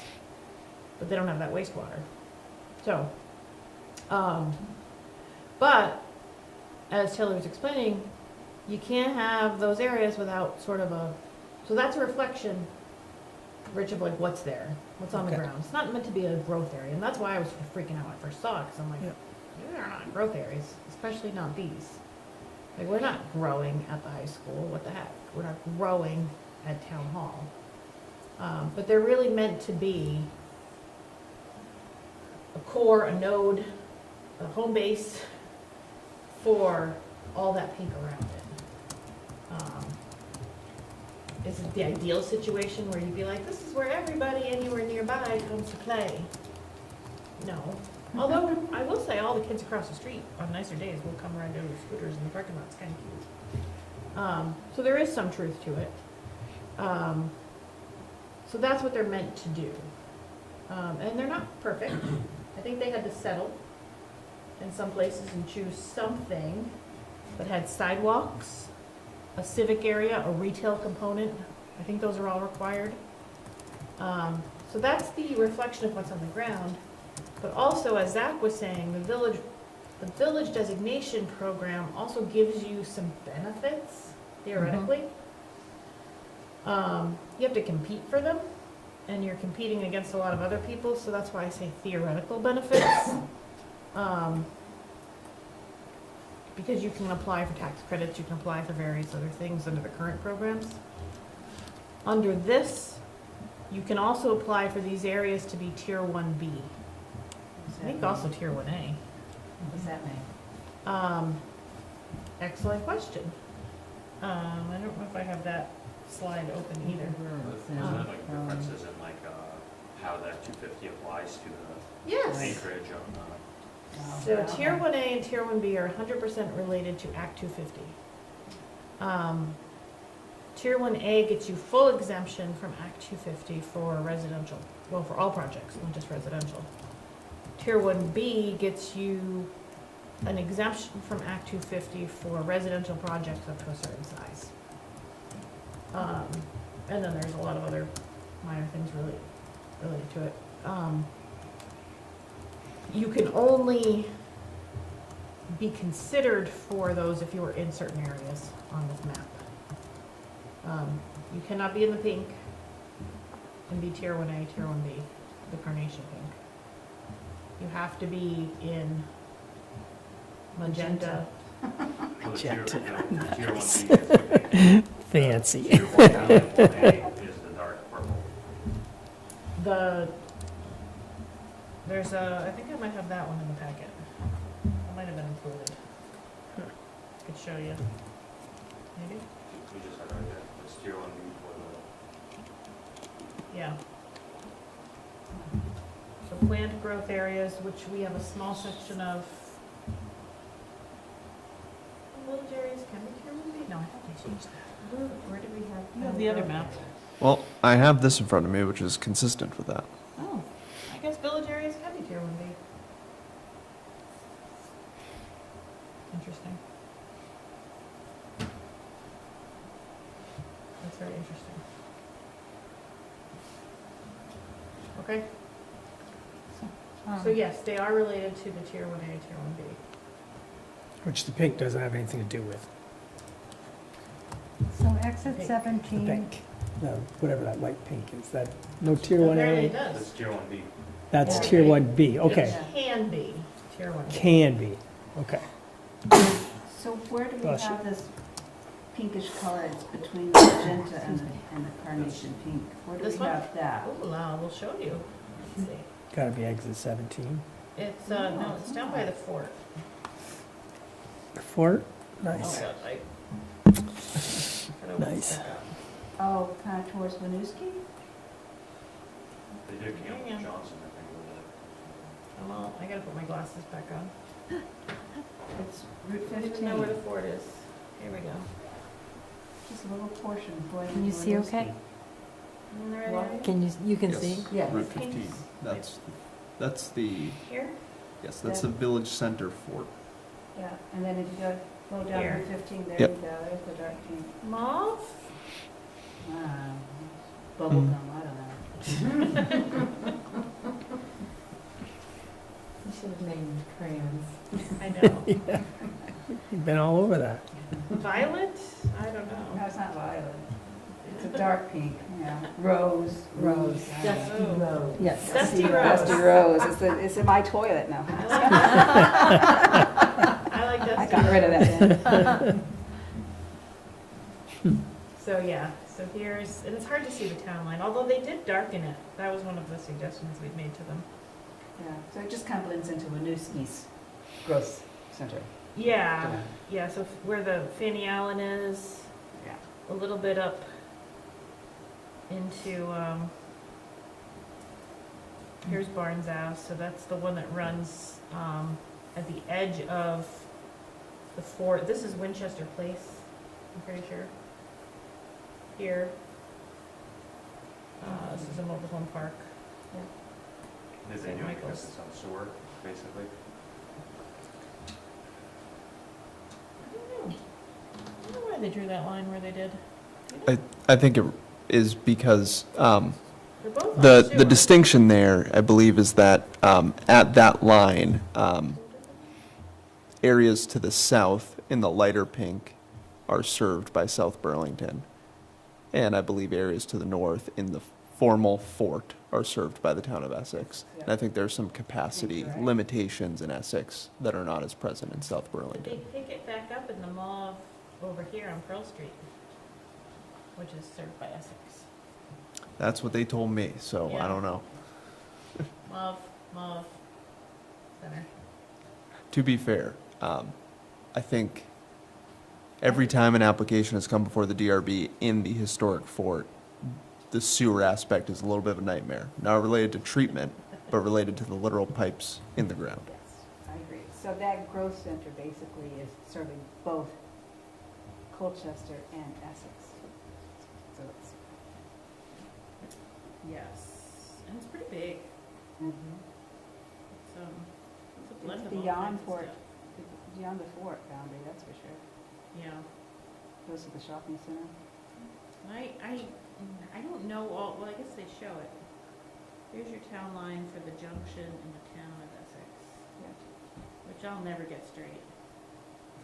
If they merged, that would make it so much easier. It's a funky little line over there. That's a thought. I had no idea it's so close till like, it's so weird, it's like one property deep.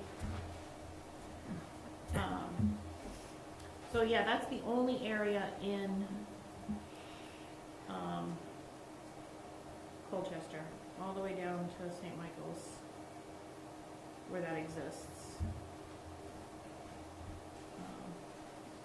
That's our Dusty Rose. So St. Michael's is in the growth center. It is in the, planned growth area. Yeah. And for those of you who want to know what planned growth area means, there you go. High density, existing settlement, and future growth areas.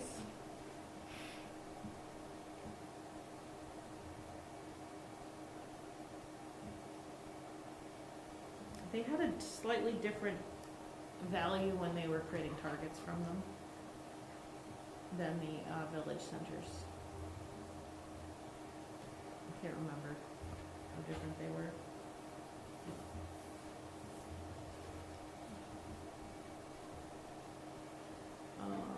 Okay, back to the map. So I think, let's go up to the village, because you guys had some feedback on that. Well, they did end up, they were kind of going back and forth between two different ones, one short one. They ended up making one big, long one. I like that. You like that? Yeah, I think it is like that. I always think of that as our village. Yeah, I mean, there's a lot of residential in between the two ends, but Right, yeah. you have some commercial with Clausen's and the ice cream place, but. Well, we're seeing a Fire lot of station. high density infill, like effective high density, not like a lot of units, but. Parks, there's some You guys parks like there. that? Any feedback, any thoughts, questions, changes? Still wouldn't make sense, probably. You like it? Yeah. Okay, I'll keep moving. Let's go over, oh, we already did that one. Let's see. So this is just following property lines? Is that why it kind of, it's all I think jagged? so. Oh, I don't know. Is that a property line? That is a property line. That's a weird property line. It might also follow the sewer service area.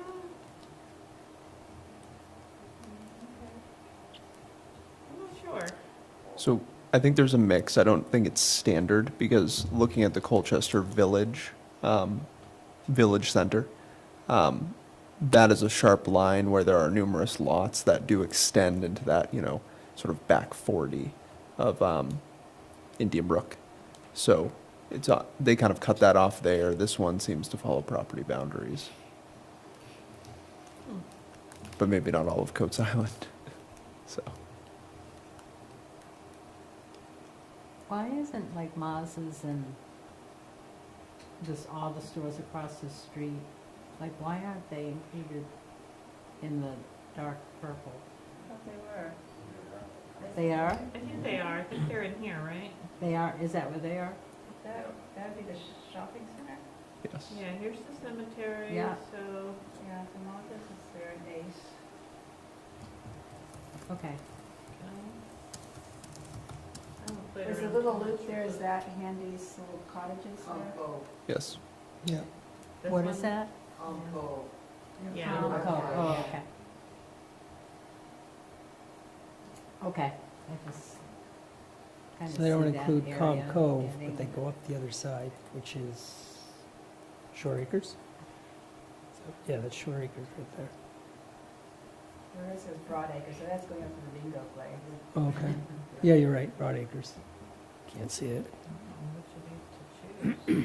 Have you played with this? No. I think imagery hybrid's a safe bet. So I was thinking, maybe, I think I saw transparency in here somewhere. Maybe that's what I could do.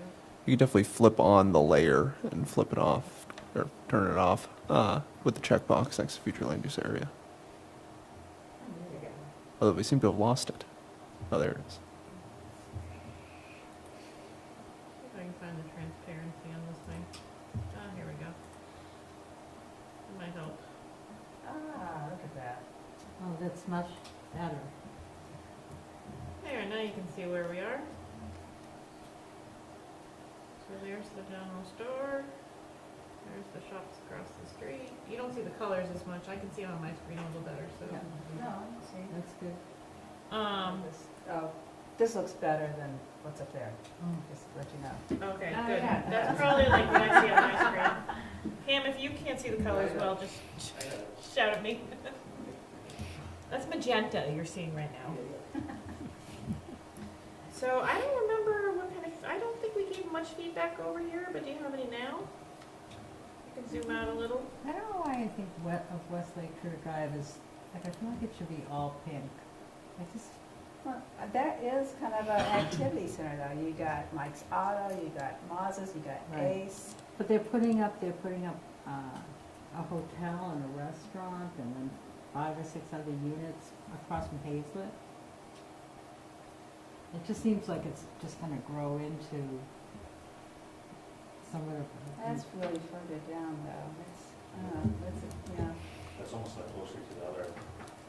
Right, right.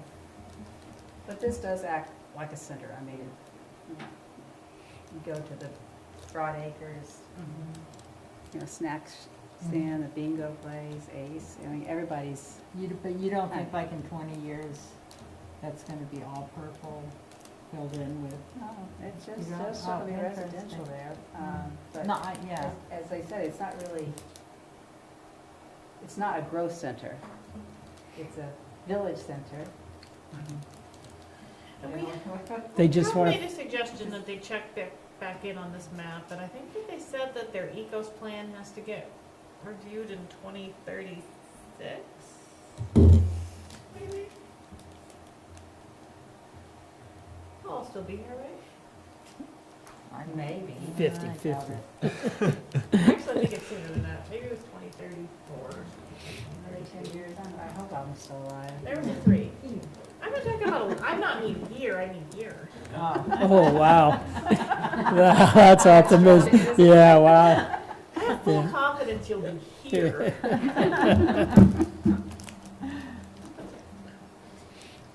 All right, do you want me to move on? Yep. Yep. All right, let's see. There we go. They've been on, let's see, what did we change on this one? I know Prim Road brings up a lot of feelings for a lot of people, because we have a lot of work to do on our future, on our own local future land use map, and we will definitely do it. It's, I know you guys have targeted this one for an area of discussion, and we will do it. I don't know that we necessarily need to overthink this one as much, because I don't know that we're gonna do much with it, to be honest with you, for the purposes of this map.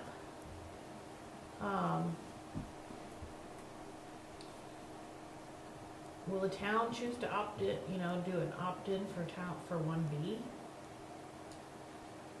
I don't see a lot of, that's a question for the select board, but I don't see a lot of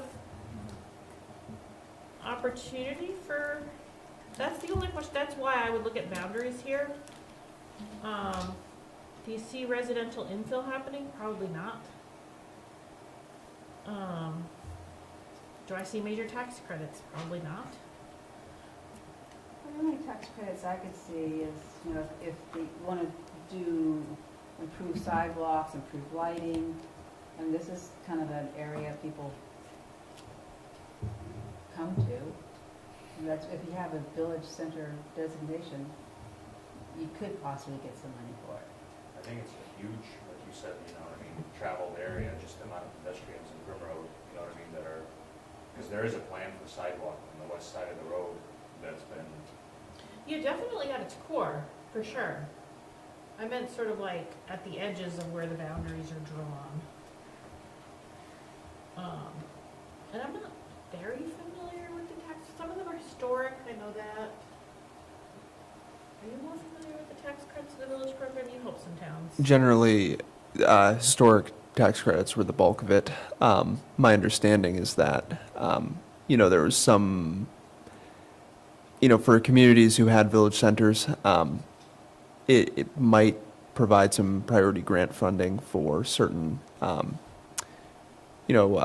programs like the municipal planning grants, but also Better Connections, which was more of a transportation planning, land use planning program. But that's really the extent of it from what I recall. Okay, because I've seen other towns where they use that money to get new sidewalks, new lighting, and it just kind of made people feel like, here you are at our little village. And they did use state money for it. But anyway, it's the pink area around it is kind of the village growth area, right? Yeah, I think it's a great spot for the magenta, but what do you think of where the boundaries lie?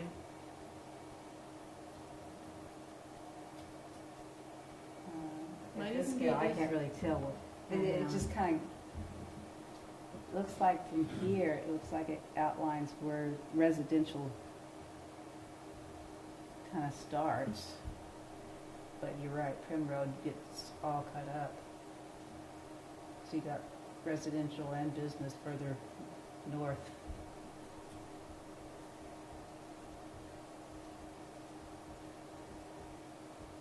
I think if we connect them together, there's quite a few future parcels that have potential development on the road. There's quite a few 30-plus acre, 60-acre parcels that are going to get future development that are kind of abutting it. Through here. Yeah. Oh, absolutely. I just don't think they'll view that as, I think they had to stop where the sidewalk ended. I think that's one of the things they talked about, or nearby. Interesting. You're very focused on sidewalks. And I thought Colchester's goal was to kind of connect everybody through sidewalks. I mean, I don't know if there's still a plan and It is, I think they just can't, afford it. they can't call something a village if it has no connectivity. I think the sidewalk goes all the way past the NA actually. Yeah. Interesting why they One of the few places we have a sidewalk on both sides. Yeah. It's Which is interesting odd. that they stopped where they, oh, I guess they stopped at the store. They did stop at the retail. They stopped past the V&A. They stopped at the,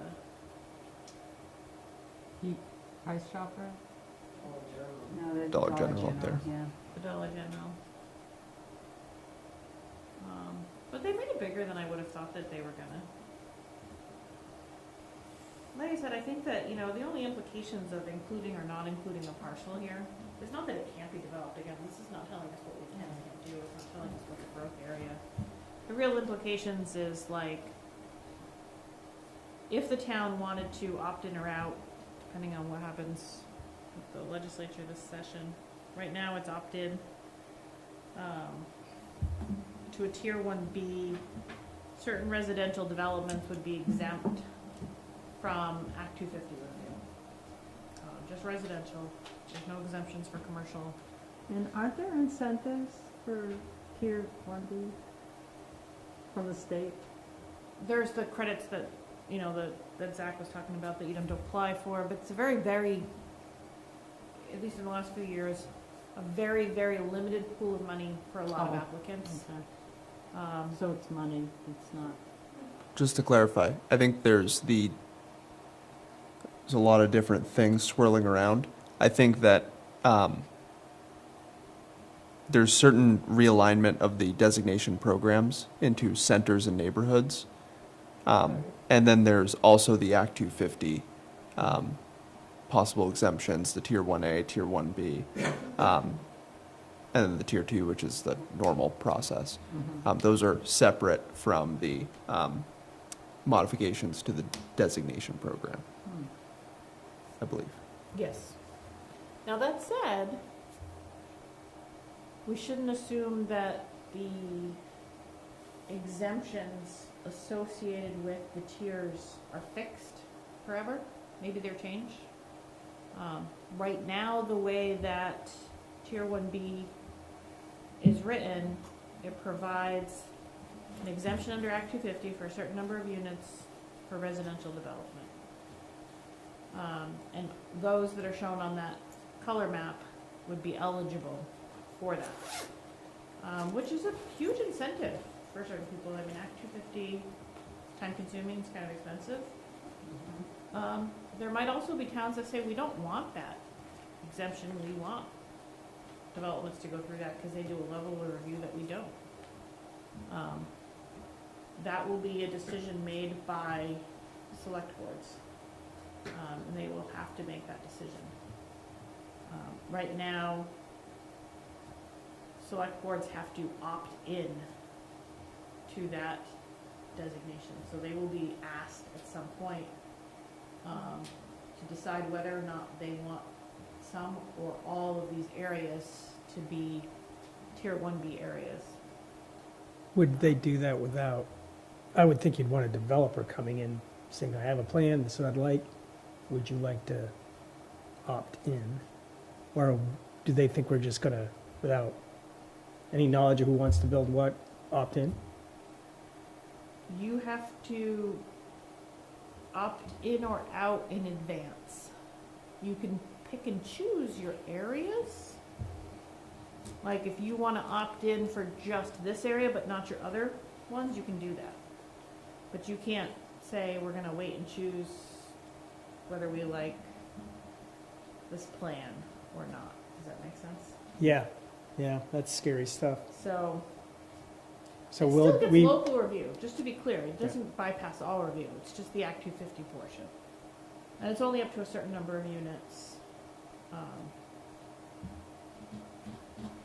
But, it'll be select board's problem.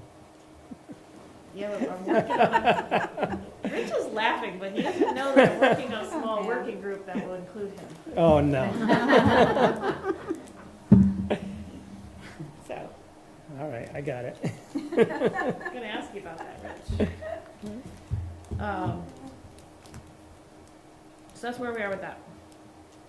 So the boundaries, I think the biggest implication when you're looking at the boundary is to consider if there's some possibility, and I have no idea, to be clear, whether the select board, and I'm not putting you on the spot, don't nod your head, blink your eyes, whether or not there's any interest, or a lot of interest, or zero interest in pursuing Tier 1B exemptions. I have no idea. I am speaking from a place of not knowing. But if there is, do these boundaries reflect a place where it makes sense? I think that's the biggest question that I would sort of think about as you're looking at this. Because you have to opt into the Tier 1 soon. Did I understand that correctly? Yes. Pretty soon, but there's also draft legislation under S-133 that's with natural resources that's looking to change that to opt out, not opt in. Interesting. Yeah, interesting. Yeah. I've already had a conversation on that one. So I don't know if it'll change. It's currently opt in, but there's some Okay. It could change. Everything could change. Things could always change. Currently opt-in. We could have a long conversation and figure out if or what we want to opt into, and then suddenly it's opt-out, and we've just done a lot of work for nothing. I don't know. Either way, it's still the municipality's decision. It's just a matter of whether or not they have to take the option to choose in or out. So they still stopped short at Dollar General without going to the open land all the way around the corner. It's a lot of land. There is a lot of, if you're gonna opt in or out or whatever, I think that, that whole road would be, they're trying to make these nodes, and I think if they went that far, it's not a node anymore. it's not a node. Yeah, also doesn't, Half a mile of not coverage over there. it's only a node for a third of us if we take out, if we put it out for a road. I don't know. I don't know, I guess. They have a lot of restrictions and rules and, I guess. So that's the, This whole thing has so many, we can do this because of this, we can do this because of that, and we're presented here, and we could study this thing for 6, 8 more months, and then detail it out, and then the whole thing changes with S-185 or whatever's coming up next. So I don't know. I guess. should we table this thing? Yeah, I think, yeah, Job security. I know it's all, I don't know. Is that all of our notes? Did we get all of them? I think all the notes. Do you want to talk about anything else on this map? Oh, no, we didn't hit the big one up at 17.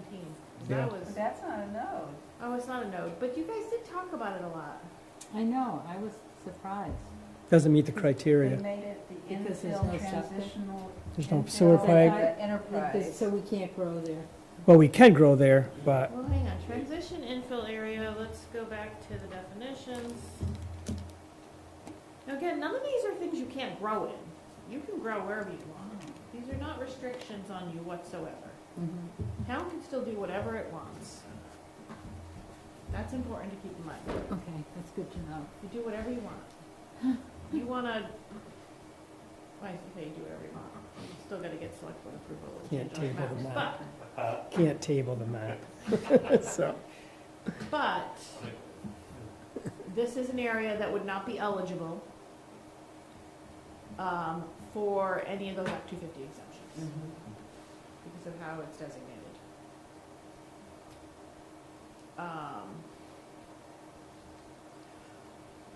Tier 2 just means business as usual, really.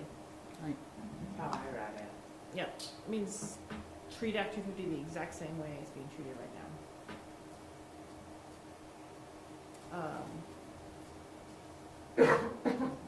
And tier 1, does that have like a time stamp on it? What do you mean? Like if we opted in for one of these zones, because we have to Oh. opt into the tier 1? You mean to change your mind? Well, you know, it's funny, we brought that up with the folks last time when they were here, and the answer that we got was, well, we don't really want to go through the process of changing our maps, but we're kind of recognize that we're probably going to have to at some point. I think that's the answer we got. Okay. Like, because them changing, so this is their adopted future land use map for the region. And if anybody, Colchester or anybody says, we don't like this, we need to make a big change, they would have to change their map,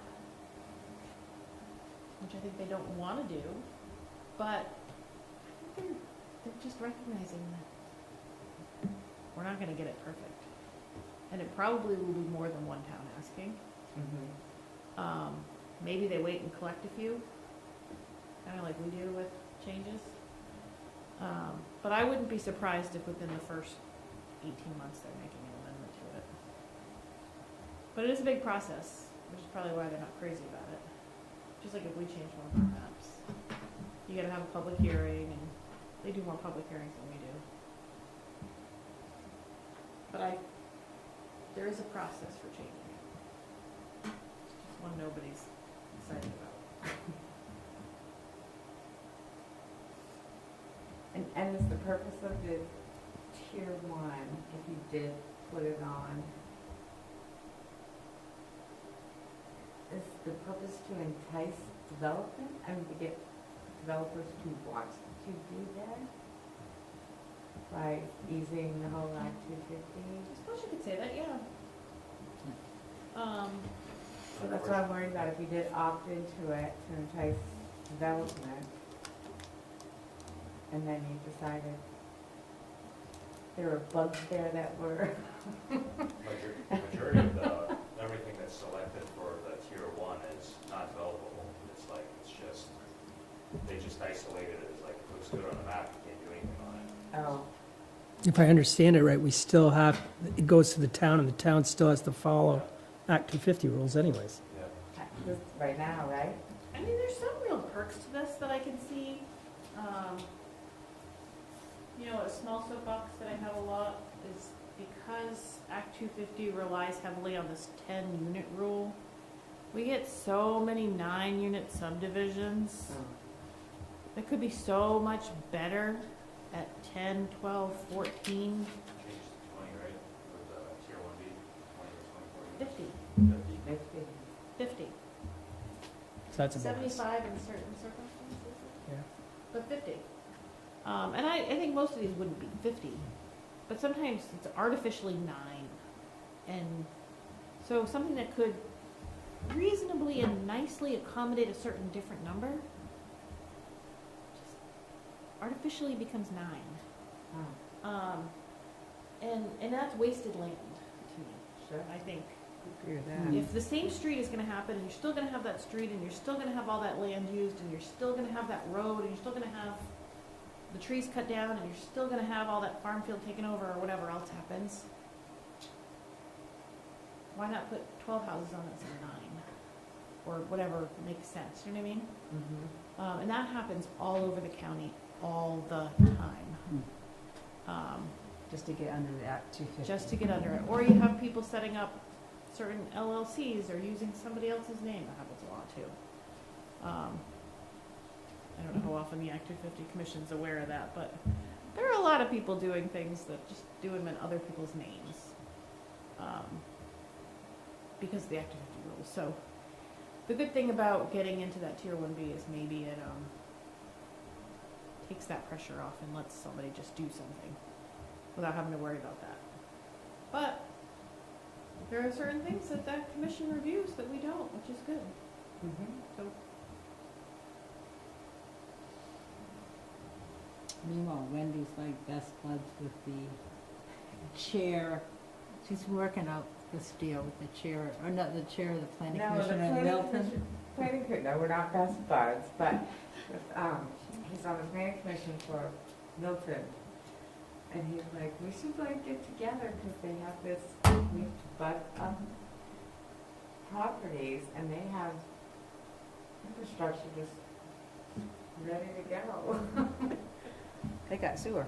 Yeah, They have they have sewer. sewer, and they want to share it. They want to share They need to dig a hole. But we're and not bring it right doing over to anything, we're us. not like, it. No, we're just talking. He's I'm just staying funny. out of it. But it's that exit 17, you know. We tried it before. I don't I know. know. Try it again. So, any comments here? Any last comments? Any last questions? I know we're getting late. Snow maybe before, I don't know, maybe rain. It's 40 degrees? No snow. No snow! Good. I'm guessing. Might get rain. I've got 29 on my laptop here. Uh-oh. All right. So Kathy, you can visualize what this will look like in 20, 30, 50 years, right? 30, let's say 30. Perfect view. I know what the shutters are gonna be colored. No, They're all mauve. but you can have a sense of what it will look like, you know. And I'm just kind of going with your best judgment that, because I can't, you know, I see it in like silos. I don't see it like the whole town. You know, I don't know. I think that, you know, this is a hard conversation to have because it's just barely ahead of the one that you're ready to have for the town plan. And it's a big conversation, and to squish it into such a quick thing is hard because you need to spend long meetings on each little section. Like, you guys, we're probably gonna take multiple meetings just to talk about this area. And I have no thoughts whatsoever on what you should do with this, and that's why you have this volunteer board, because you guys are Colchester. You decide, you think, you hear, you listen, and you really talk about what this should be. And that's gonna be a multiple meeting conversation, so it's really hard to squish that into, hey, how does this little yellow dot look? But the good thing is you're not tied to anything based on this, other than that, you know, the implications of the tiers. So as much as I'm like, pressure, pressure, pressure, the good thing is no sticks, no carrots, really right now. I guess there's some carrots with the Act 250 stuff, but, you know, don't kill yourself over this, I think. It's gonna be okay no matter what you do. I really believe that. You know, and we can tweak it here and there. To answer Sarita's question from earlier, the RPC does want to ask you guys to host like a public meeting that we really do some outreach for and get people in to look at this. I do have some dates.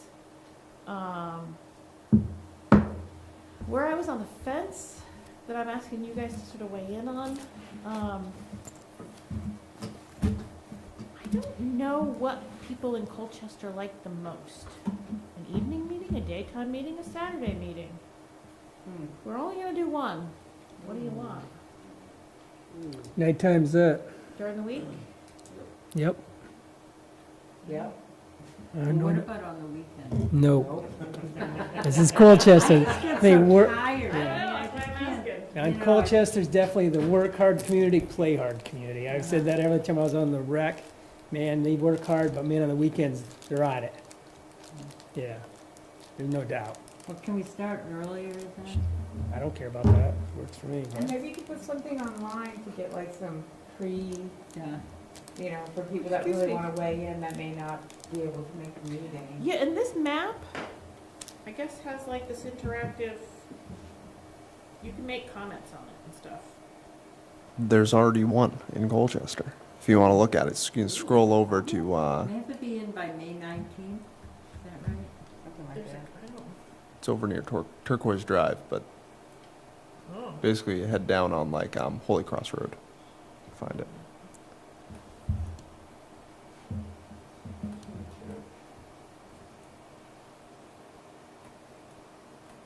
It's right there. Oh, look at that, there's a Look at comment. that. What's it say? Whoa. Is it a Bellwood comment? It is not a Bellwood comment, but it's similar to a Bellwood comment.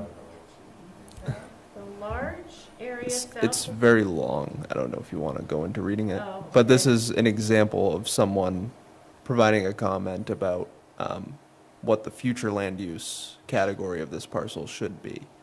They're talking about how wet the area is. So residents could utilize this map if they couldn't attend a meeting, and probably should, to voice any concerns they have, like these ones. I like that, yeah.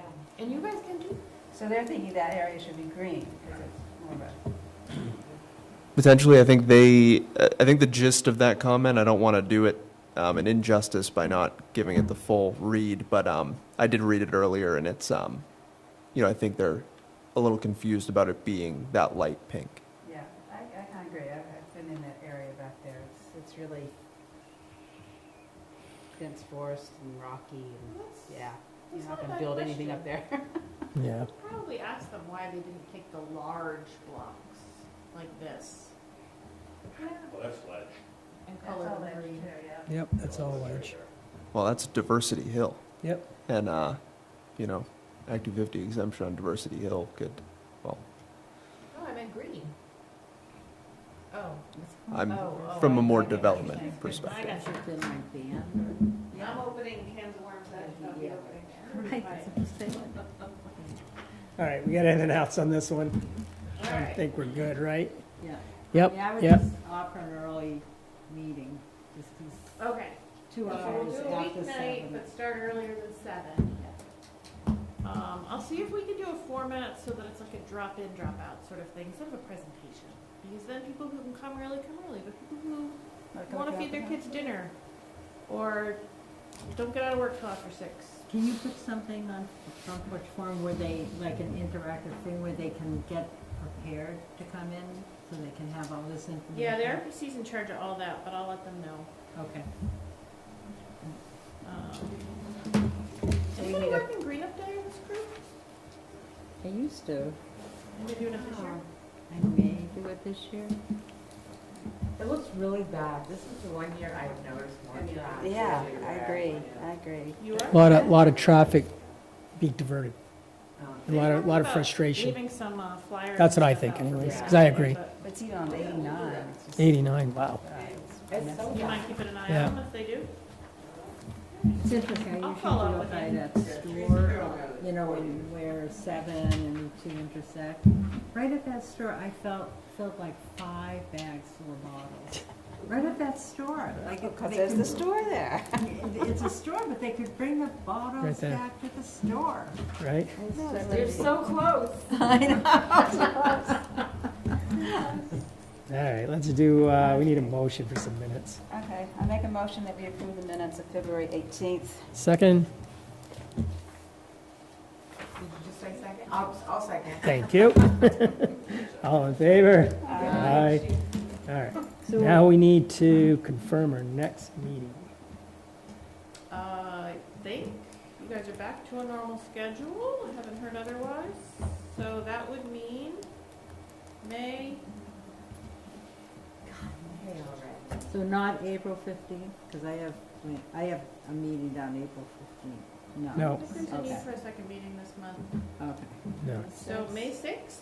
Yep. I don't know when that special meeting will be. But it would be good if at least 2 of you were able to make it. But it has to be before the 19th. Has to be before the 19th. I'll follow up with the RPC staff tomorrow, so that it'll get scheduled as soon as possible, but yes, before the 19th, and it would be in addition to your regular meeting. Is that our meeting? Is that RPC's? They're gonna be hosting, and We just we'll showed. do it in this space. Yeah. We're gonna let them run it. Perfect.